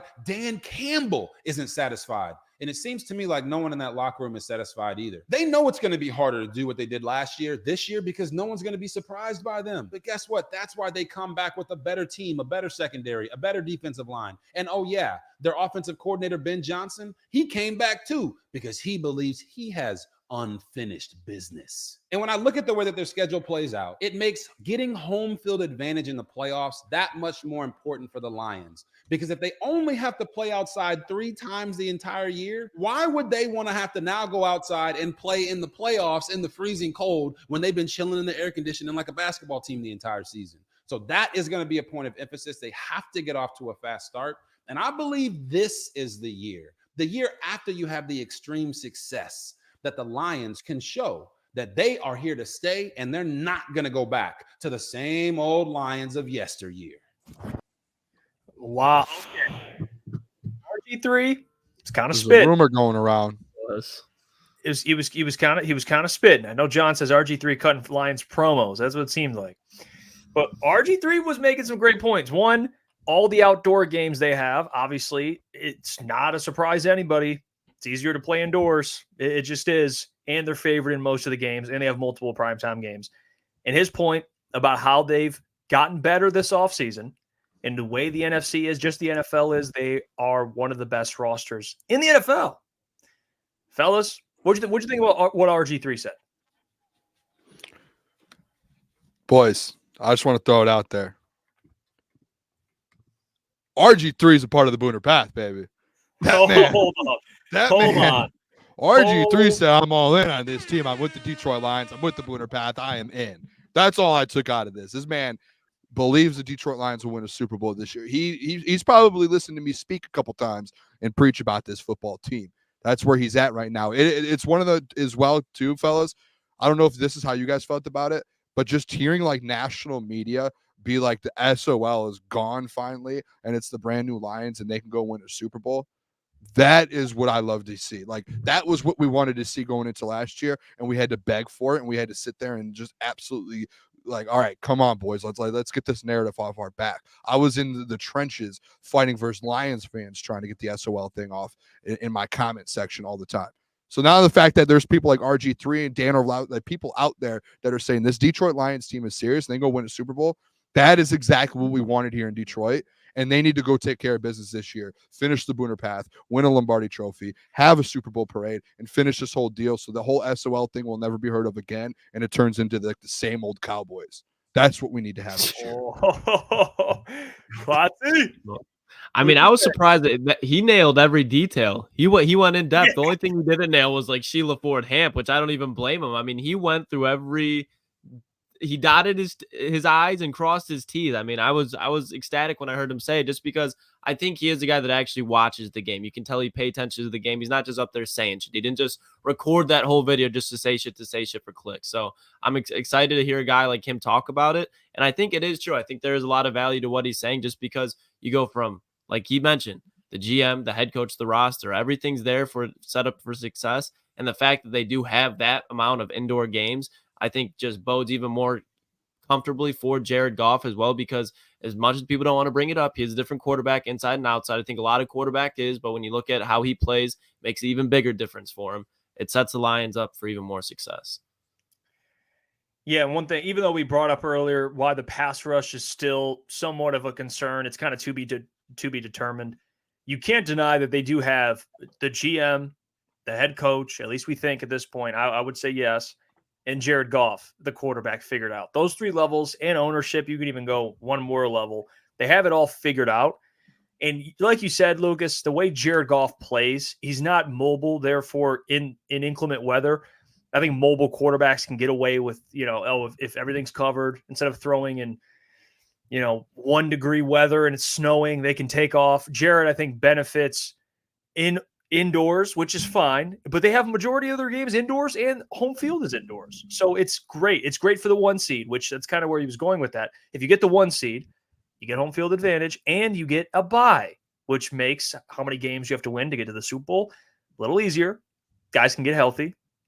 And I prefer that route. And I do think there's a lot of truth to what he's saying. I think it's absolutely true. Now, in terms of the offense and Ben Johnson coming back, which is another thing that was spot on. He came back, so that matters. He's still here.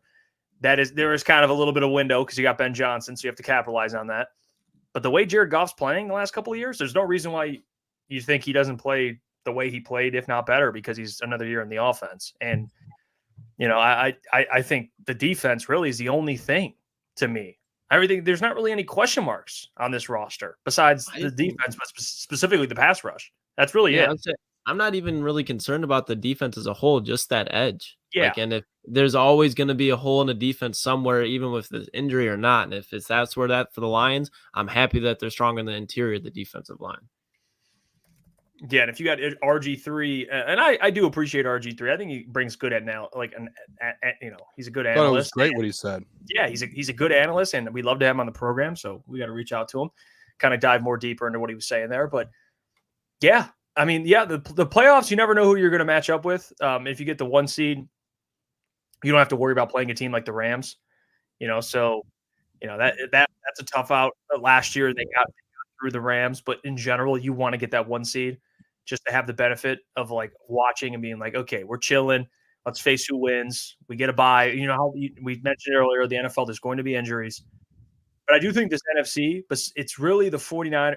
It's a 2-3 team if you want to include the Eagles. I think having new coordinators, there'll be time. There has to be a period of time where they adjust, but they have Saquon too, and he's an animal. So I think it's a 3-team race for that 1 seed. And I do think the Lions we have at 13 wins as a group, I think that'll be enough, in my opinion. I think 13 wins. And some people even have them at 14 wins, which it's a lot. It's a lot of wins. But a lot of wins. Didn't the Eagles win 14 games like 2 years ago? Went to the Super Bowl. Yeah, baby. So I mean, I don't hate the losses. It's adversity, man. And the best person in the whole league handling adversity and using it to get better and kind of motivate guys is Dan Campbell. So that's why I think 13's fine. And like a lot of when we did our schedule, our initial projection, me and Klotz had them losing 3 or 4 games, like a stretch like that, or maybe 2 or 3, and it was like you're going to go through those, and that's like what Dan is so good at, kind of overcoming and kind of reeling the team back in and using this motivation. This is going to be a good football team, especially if you're playing only 3 outdoor games. That Chicago game later in the year is one of them. That's going to be a tough game, but you have 14 indoor games. Jared Goff's stats, everything about that is significantly different from outdoor to indoor. So I think like great point from him, and I think that changes a lot because that helps you kind of clinch a 1 seed too, to where you're playing indoors through the whole playoffs essentially. Yeah, and they got better quarterback play. Yeah. When you're looking at the teams they face, I mean, the first 4 games, you have Matthew Stafford, Baker, Kyler Murray, Geno Smith. It's like, okay, that's fine. But then you get to, you have Dak, and then you have Minnesota, who's probably going to have Darnold, unless they have JJ at that time, but you'll take JJ. But then Minnesota, whoever's starting, Tennessee, Will Levis, Jordan Love, CJ Stroud, Trevor Lawrence, Anthony Richardson, Caleb Williams, Jordan Love, Josh Allen, Caleb Williams. Gauntlet, I'm not going to lie, after week 4. Brock Purdy, and then you got Minnesota. So I would say besides Minnesota twice and maybe Seattle, and if you want to throw Will Levis in there, but you like Will Levis. So I think the quarterback play, it's better than last year. I'll tell you that. My Brad drafted 2 consecutive DBs in the draft, probably. Yeah, even guys, you can laugh at Will Levis, but man, Will Levis last year, and I still think with his arm strength that there is some reason for concern. But you look at the secondary last year, if they play quarterback like Will Levis, you'd be like, oh my God. Because I laugh at their wide receiving core as a joke because I do respect DeAndre Hopkins, Calvin Ridley. Who's the other one that did? Tyler Boyd, great wide receivers, but they're old. Like they're not at the top of their game. But if they're going up against kind of the Cam Suttons and Kendall Vildors, they're going to eat. They're going to have days where they look like they're back in their primes. I don't think that's the case with the secondary. Yeah, I mean, it's why you got Terrion and Ennis Rakestraw and DJ Reader. Even a Meek. Meek makes a difference. Will Levis is going to have. They're going to be fine. The Tennessee Titans will be fine. No, Booner, they're not going to be fine. Klotzy, they're going to be fine. Boom, they're going to be 4th in their division. I'm confused because I think you two were the ones that were all over Calvin Ridley, saying he was going to be like the best thing in the world last year, and now all of a sudden he's old. They're just out of nowhere. 12 months later, he's just an old. He's just a bad old receiver. The 3-year, 33, whatever, like he got signed to an outrageous contract, and then they pile it on to Tyler Boyd and DeAndre Hopkins to Will Levis to develop behind, but they're all going to be gone in the next couple of years and not at the top of their game. So it's going to help him develop young, but he's not going to have a wide receiver that he's going to grow with. Tony Pollard, you ain't running him in between the tackles for the full course of the season. You saw how that works. When you look at their division, they might give Jacksonville a run for their money if Trevor Lawrence absolutely falls on his face again, but I really don't see that happening. And then you look at Indy and Houston. They're not sniffing either of them. I'm just trying to figure out the disconnect from how everyone last year said Calvin Ridley's like a top 10 receiver in the NFL. And then all of a sudden he's an old wide receiver and he's going to be trash. Because he looked like an old wide receiver. Hey, new information. Allowed to change your opinion. We didn't see him. I was like, man, Calvin Ridley's he's a bad man. And then last year I was like, maybe he's just bad man. Like maybe I don't have the bad man in there. Yeah, that was a funny one. Maybe he's just bad. But he didn't play well in Jacksonville. All right. Sorry. I'm not going to die in the hill. I'm not going to die in the hill. And he got overpaid. That'll be a 6-win team, Boone. That'll be a 6-win team. First year head coach, new GM. They're not bound for success by any means. All right. Write that down. Okay, say yours then. How many wins? I don't know. I haven't looked at their schedule yet, so I'm gonna have to break that down. I haven't looked at their schedule yet. I'm not gonna just throw talking like you got them at 10 wins. I haven't looked at their schedule yet, so I'm not gonna sit here and just throw numbers out without knowing information. I'll have to go through their schedule, see who I think they can beat, and go through it. But 6 wins seems very low. That seems pretty low for this Tennessee team. All right. I mean, you're obligated to your own opinion. I mean, how many teams had 6 or less wins last year? I don't know. The Titans. I mean, they had 6 wins last year with Will Levis. I mean, they didn't get worse. They lost Derrick Henry. Oh, Derrick Henry, but they still didn't get worse. Their offensive line's getting built up. Their defense. Brother, Derrick Henry was L'Jarius Sneed is now there, isn't he? He is, but I mean, I would say losing Derrick Henry and that looking around that division just got a whole lot better. And I think losing Derrick Henry is something they're going to have to learn what life is like without. Because even Will Levis had Derrick Henry his rookie year. He's got to learn what life is without Derrick Henry. I'll tell you their first 6 games. They got Chicago, the Jets, Green Bay, Miami, Colts, Buffalo, Detroit. They don't have that bad of a team, dude. I didn't say it. I'm just telling you the first 7 they're games. They're not terrible, but bro, they're not winning 8 games. 6 just seems low. They're gonna. You want to say 7? They're gonna have more than 6 wins. Like, they had 6 wins last season. They did not get worse this offseason. There's no chance this team got worse in the offseason. Okay, I'll tell you. Or this. Stayed the same. What about the Commanders? Because they seem to be hiring everyone in the front office from the Lions. All right, and that's to me is a good thing because when you're a good team, other teams see that you're a good team and they take some of the best guys in your front office, and that's what the Commanders have been doing ever since Ben Johnson just bent them over. They just said, you know what, we're going to hire everybody in the Lions front office to prove a point, and they're kind of doing that. They brought over Lions executive Brandon Sosna, I believe is how you pronounce his last name, for a high-ranking front office role, sources say. The fast-rising Sosna, 31, spent the last 2 years as the Detroit Senior Director of Football Administration after a 3-year stint as USC's Chief of Staff. So, you know what? They're saying, well, we can't get Brad Holmes, so we're just going to hire everybody around him and give them promotions.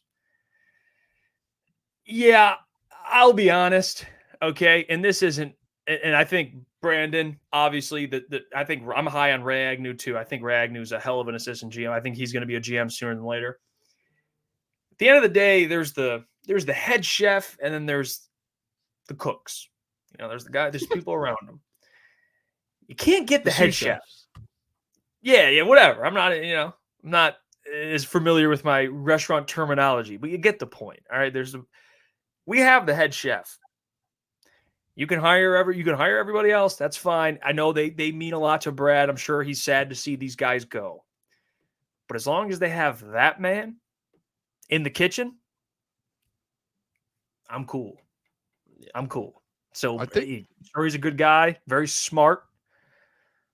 But no, I think they'll be all right. Washington, I do love their GM, though. I think Adam Peters from 49ers, he's a really good GM. And Washington's putting something nice together. They are rebuilding. That's the culture, man. They're trying to fix the culture over there. So they're like, well, we got a new ownership, great culture. Let's take some guys from their team. And that's why they hired Dan Quinn, culture guy. He's like Dan Campbell's like in an alternate universe. It's Dan Campbell.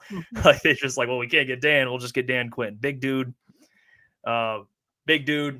kind of, receding hairline, whatever it is, bring him over here. They still like at the end of the day, I'm pretty sure the guy he worked under was Mike Disner. I could be wrong with that, but from what I've heard and what I've seen, Mike Disner's kind of that head honcho there with Brad, kind of, with the money doing these negotiations as well. So the fact that he's still in Detroit, I think that's the biggest thing of it is like, you're always going to lose guys underneath some of these higher executives, but as long as you're not losing the Brad Holmes, the Mike Disners, like those are the guys you need to keep in the building to make sure things are going smoothly. And those are the guys that are making sure these contracts get done, and the culture is being set and you're getting the right guys. So like they can always bring new guys in, and obviously that's a big loss because you don't want what you've built. It's hard. Like that just comes with the territory of being really good and having a good organization. is you're going to have turnover, and you're going to have to find a new guy to replace him. But as long as Mike Disner's still in the building and Brad Holmes is still in the building, I think they're going to be just fine. Yeah, I don't have to say much outside of what you two said. As long as Brad's there, as long as Sheila's there, as long as Dan's there, everything's going to be all right. Well, as long as some of these, as long as PFF keeps putting Lions players on their top 25 under 25, because they put out another list, and 2 Lions players and the top 10. And I think when you hear that, you kind of already know who they are. I think it should be obvious who those players are under 25. But check this out. This is PFF's top 25 under 25 list, and this is the top 10. But Penei Sewell is the best player on this, and rightfully so. Yeah. Sauce Gardner's number 2, Trevor Lawrence number 3, Jamar Chase Scary 4, man. Kyle Hamilton 5, Aiden Hutchinson 6, CJ Stroud 7, Brock Purdy 8, Garrett Wilson 9, and Trent McDuffie 10. There's no way Trevor Lawrence should be 3. No way. No shot Trevor Lawrence should be 3. Hey, Penei, though, at 1, love it. It should be CJ Stroud. Yeah, or even like Jamar Chase, Garrett Wilson, not Trevor Lawrence. Not yet, at least. Yeah, I agree. CJ Stroud should be above him. Yeah, I'm a big Trevor Lawrence guy, but I agree with that. I do. I think Penei Sewell, I mean, he's number 1 on this list. After this year, I mean, you're starting to make the argument he's number 1 on the overall NFL list. Like, you're starting to get to that point where he's top 5 in the entire NFL. Yeah. That's just like what it is. As far as tackles, I mean, I already think he's 1. That's when he's now just going to get in that narrative where he's Trent Williams, where it's like, okay, he's the best lineman, but I don't think you can put him over like the Mahomes yet or the Justin Jefferson. I think after Jefferson, he might be up there tier wise. If you go win a Super Bowl this year, putting him maybe over the Mahomes, next, man. like then it's like, all right, he's the best player on the best team. You do that. I still like. I would love. No. Over Mahomes, Boone? I would do it. I don't care. Oh, best my player in God. the league. I mean, that's arguably the best quarterback of all time. I don't care. I think he will be when he retires. If you win a Super Bowl this year, I'm taking Penei. Wait, Mahomes has like 3. Don't care. MVP. We're talking about current. Don't care. If they win a Super Bowl this year, we're talking current. We're not talking about who's done the best in their career. No, I'm saying Penei Sewell is probably pound for pound. You could after this year, I'm saying he might be one of the most dominant players in the league, if not the most dominant. I'm fine with one of, but he's not the. Patrick Mahomes just won a Super Bowl with Justin Watson as his wide receiver 1, man. Rashee Rice, a rookie. Led the NFL in drops as a receiving core, and he beat the 49ers. I'm not saying right now. I'm saying go out there and win a Super Bowl, and you can make an argument. If he's Mahomes is gonna flourish again. Mahomes is without a doubt, and I'm gonna sound like Sam Flannel here for a second, but Mahomes is like the rest of the NFL is here, and Mahomes is up there. And there's just not a case. All right. He's better than Josh Allen. I mean, there's years after there's sometimes after certain seasons when they do the NFL rankings where Mahomes isn't number 1. So you're acting like just every year, just because he's won 3 Super Bowls, Mahomes you put him number 1 no matter what. Yeah. No, seriousness.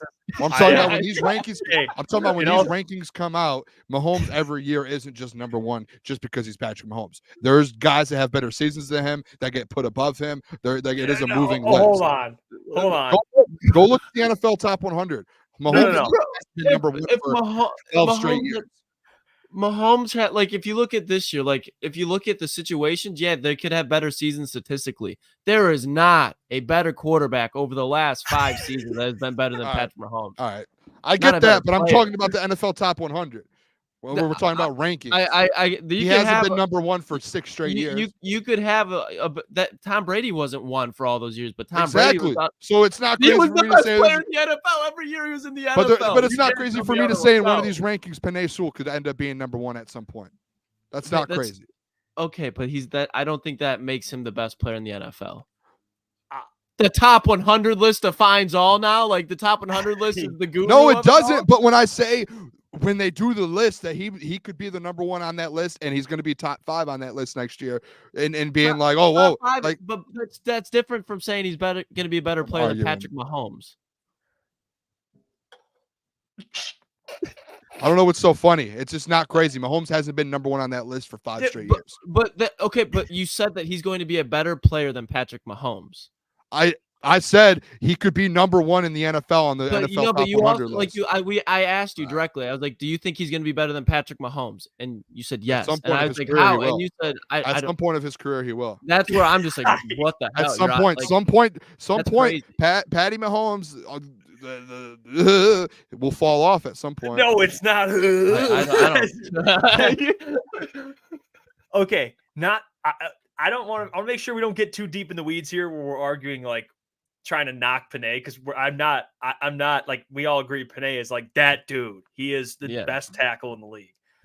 But you're there. I don't think you're gonna give a tackle the best player award like in everyone's head, because it's just, you're mentally trained pound for pound to think quarterback. Pound for pound. You know, it's just like the best. Like Mahomes, the best quarterback is usually the best player. That's just how it is. Like that's just how it is. Like that's how people think. It's the most difficult position. Yeah, so I don't know. Even though I'm with you, Boone, you said top 5. I could see, you know what? I'm all for that. Top 5. No, it's good.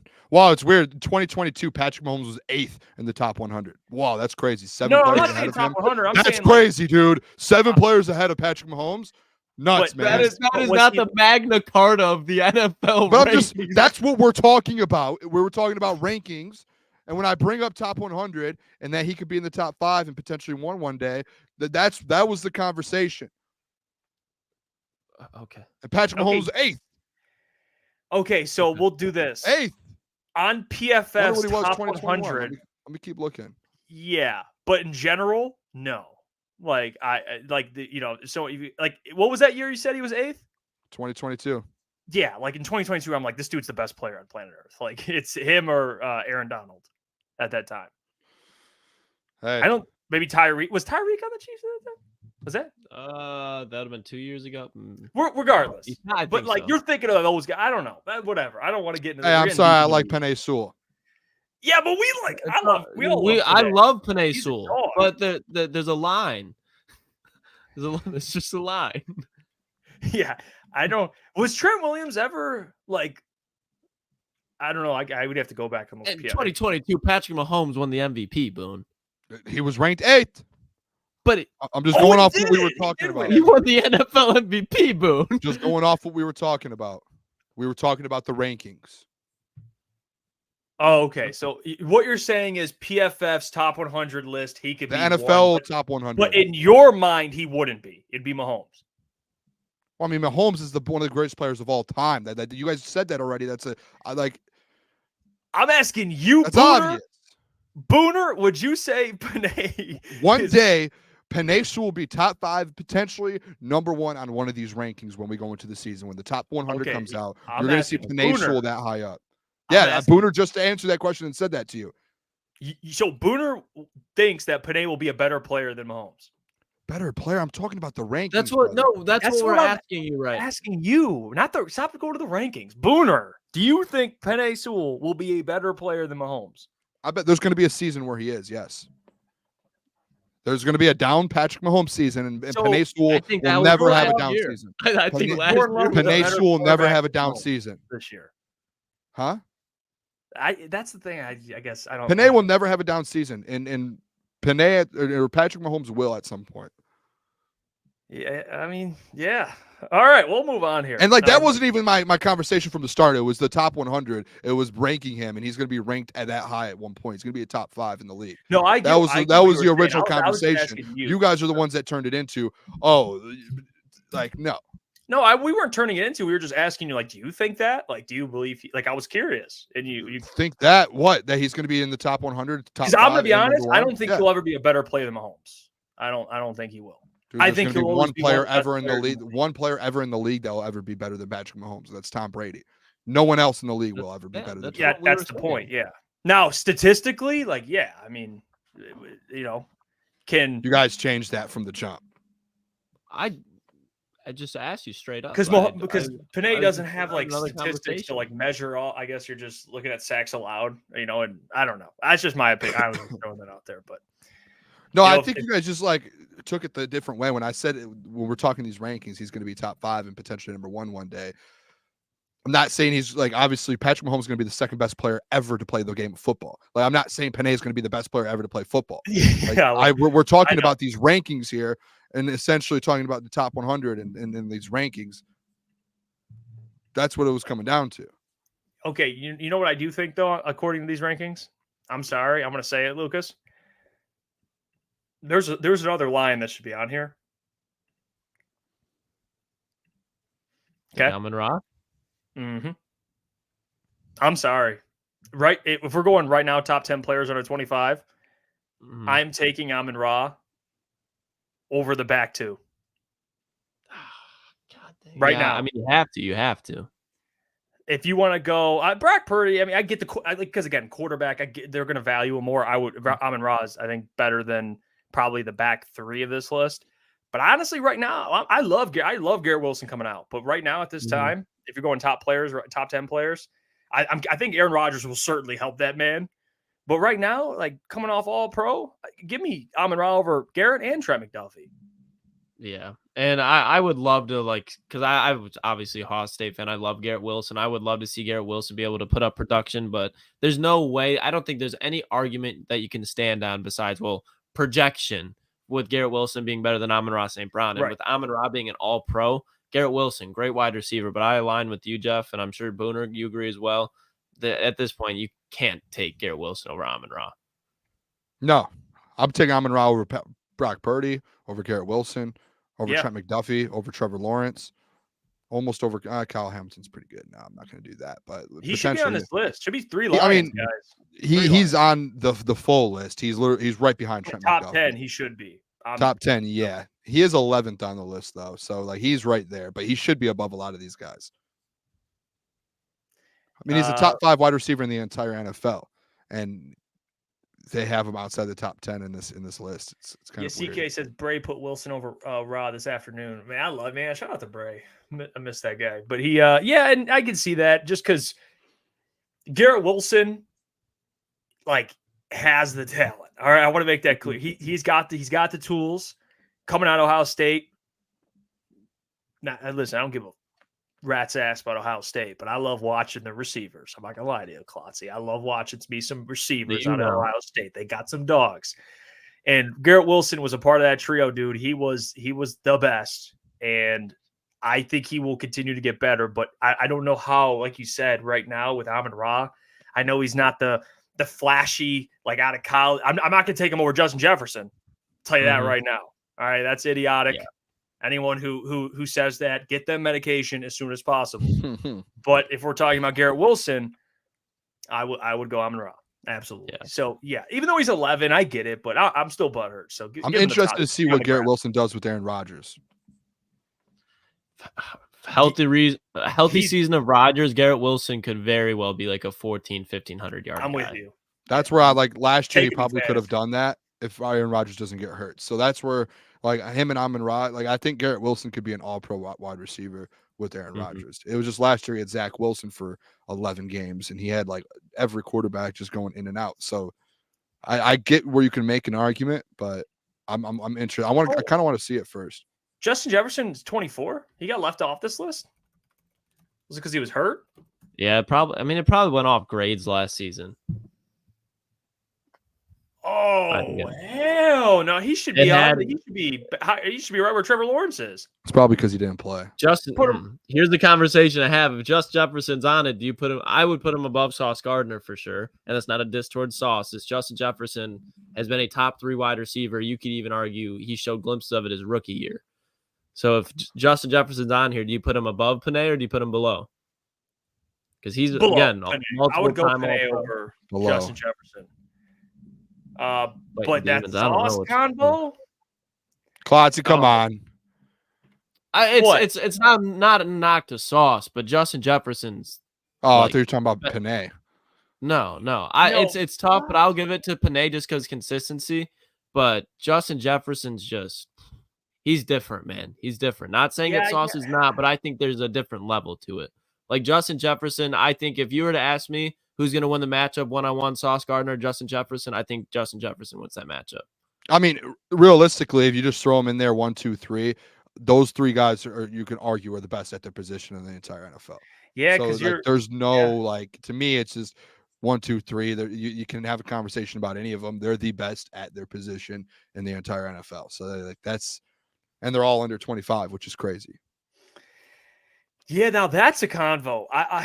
Maybe I would probably if we're talking Sauce, and I love Sauce, but if we're talking about the separation between the best corner and the best wide receiver, that's where also it gets interesting because in Justin Jefferson's class, you have a guy like Tyreek Hill. He's older though, but in this list, name me some good corners. Pat Surtain. You got Devon Witherspoon now. I'm trying to think. Denzel Ward. Not saying these are in order. I'm just trying to process it. But NFC South, Lattimore. For a little bit, yeah. No, I don't hate it. If you want to take Justin Jefferson over, I'm not going to hate it. I'll take him over. I'll take Justin Jefferson over Jamar Chase. I'll tell you that. Yeah. I would agree with you there. Jalen Johnson, obviously Jalen Johnson, Chicago. Yeah, Jalen Johnson as well. Hutch. I think Hutch is perfectly placed.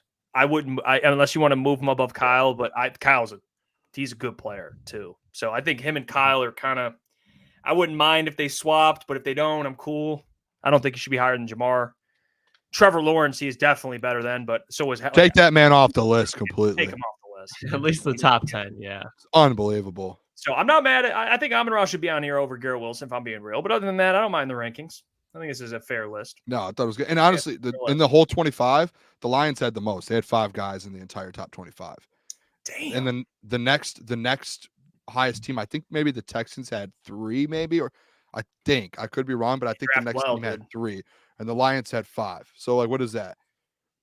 Like 20% of the list, the Lions or the Detroit Lions. Like that's crazy. That is insane. They had St. Brown at 11, Laporta 19, and Gibbs at 21.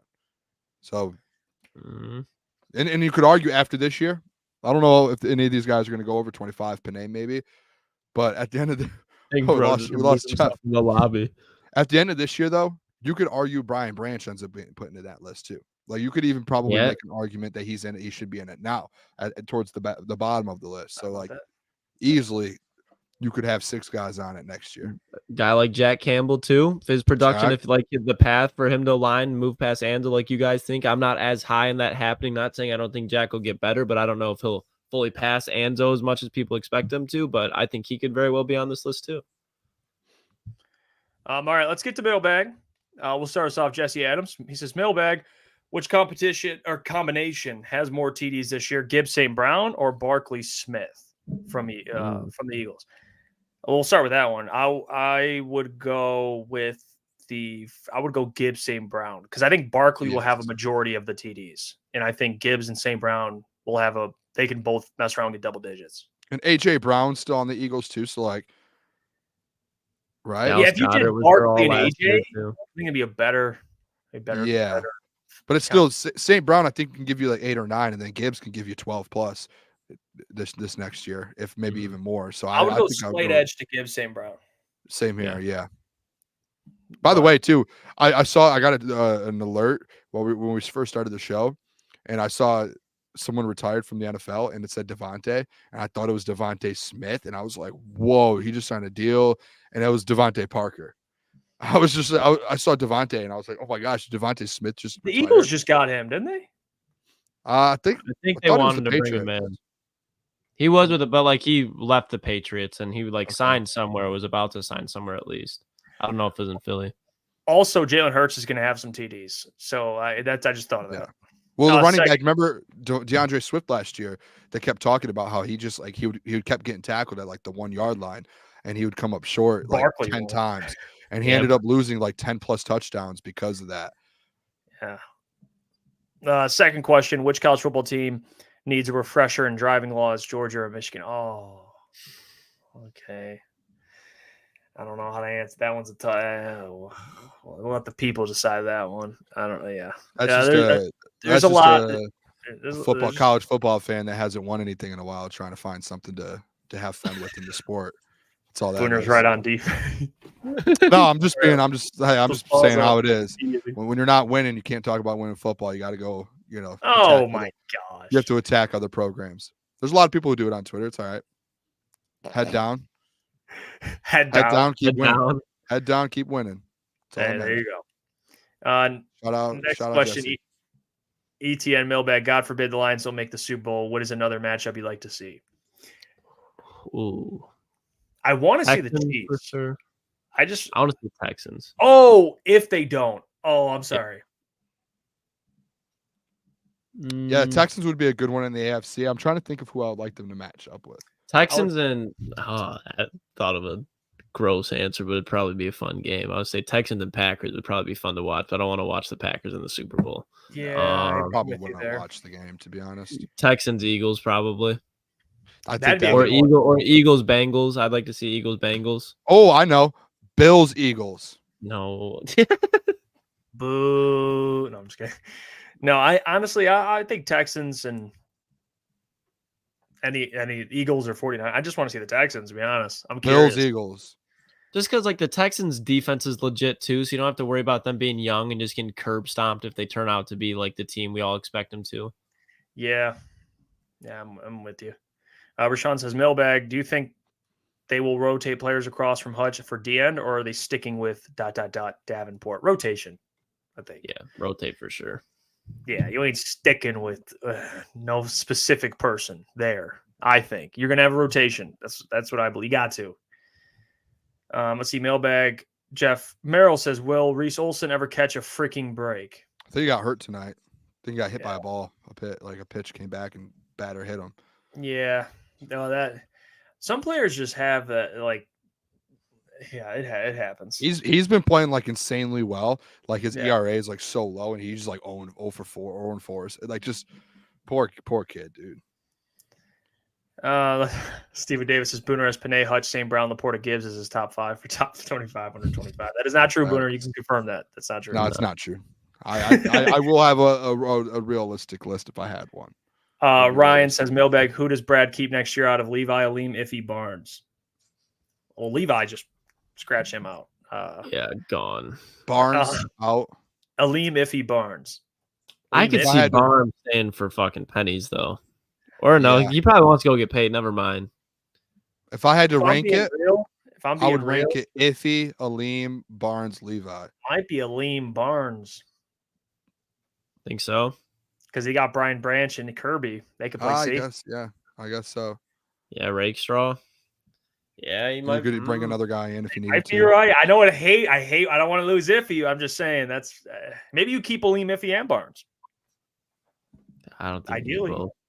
Maybe not. It's a lot of money. Maybe if he's the franchise tag guy. That's not real. It's fake. Hutch gets paid next offseason too. There's some money that's going to be going around. Mm-hmm. Hopefully, good, Lucas. Hopefully, yeah. It's been straightened out. It'll have its runs though. It'll go down. Don't you worry. We're fighting adversity. So, hey, Booner, what do you say? Got to face some adversity, and then you. There's only one way to become great. It's ever you face adversity. Yeah. You have to look at it in a positive note, J-Rod, Mailbag, what are your thoughts on Hesse? Tight end, our lead blocking fullback, 6'3", high-grade blocker. I mean, hey, bring him on in. If you can block, welcome. No, I mean, in all seriousness, J-Rod, I don't have much thoughts on our on the 6'3" high-grade blocker. But I will say I did see he got signed. Lions are bringing in some guys. Listen, if you could block, they're going to run the shit out of the ball. So clearly, if you're staying on the team, if you're on the final roster, you're doing something right, man. So, I don't know. Bring back fullbacks. Lions are one of the only teams that use fullbacks. Rando says, Mailbag, trying to take my twin brother to Lions versus Steelers preseason. Where's a great place to eat before?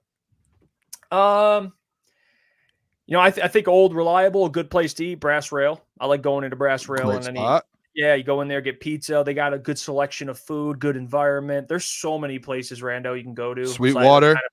Go down to Greektown. Check out Greektown. Me and Mike went to a place in Greektown, checking out the draft while we were kind of setting things up, and they got good food in Greektown. So if you want to check out some places in Greektown, there's a ton of places. Or go to Brass Rail, a little closer.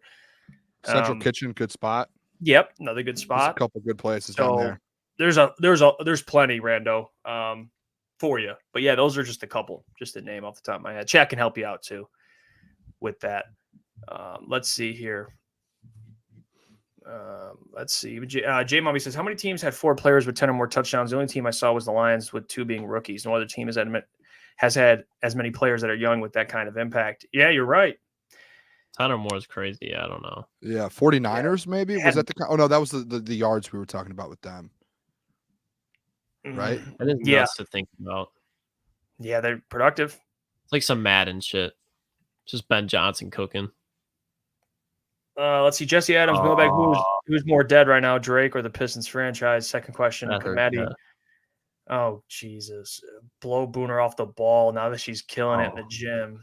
I think people underestimate a little athleticism that I have here. I've cooked Jeff, Lukas, and Gentry all here before, and they know it too. I've cooked all of the boys here at one point or another. Yeah. Sneaky athletic. Jason Witten, Boone. Sneaky. Jason Witten. Maybe I'm a little, I might be a little bit on the side, but hey, I'm a little. I'll light on his feet. Yeah, I would say who's more dead right now, Drake or the Pistons? At least Pistons. They don't even have a pulse. I mean, there's nothing more dead than the Pistons. I mean, there's some allegations that can definitely make you a little dead. No, those are all fake narratives that someone. But they're out there. I'm not saying they're still fake. But Pistons isn't fake. Pistons just suck. But the level of either way, I'd say the Pistons. Jeff Merrill, has Manu done anything with the running backs room yet? What? Maybe he's talking about Simon Vaki. Yeah, maybe Vaki done anything with her. Yeah, I think when we talked to John at rookie minicamp, he was working. He said the ball hit the turf though, so he's working on the ball security. He's only with the running back room, I believe. Yep, is the thing. He's gonna only specifically be with them. Yeah. I'm excited for Vaki. I just want to see Vaki too in the preseason. Get that man the rock. Put him in kick return, everything. Just let that man cook. Him and Hendon Hooker. That's what I want to see. And Antoine Green. Yeah, no. Matthew Betts, Boone? No, I'm just thinking offense. I was just thinking offensively. That's all. Matty Betts. I promise you, Matty Betts. Oh, Jeff says, okay, Jeff. No, Manu, I want to see him as fullback. Oh, you know what, Jeff? I'm with you. That. All right, no good. Jeff, that's you know what? Fuck it. Put him in the. If you put him at fullback, 6'8", 350, no gut, you're running the ball. Put him under center at the 1. Push. Yeah, put Manu under center. Put Dan Skipper behind him. You would pick Glotzy, you guys see that? Do you guys see that? That's a spider. That's a spider. I don't know what to do right now. No, what? It's gone. It's gone. No, it's not gone. No, it's gone. Oh, I see it. I'm about to clip it right now. Got it. The paper with my notes, the Booner notes. It's handy as ever. What kind of what? How crazy was that? We talked about spiders today, and there's just one just hanging from my ceiling right in front of my camera.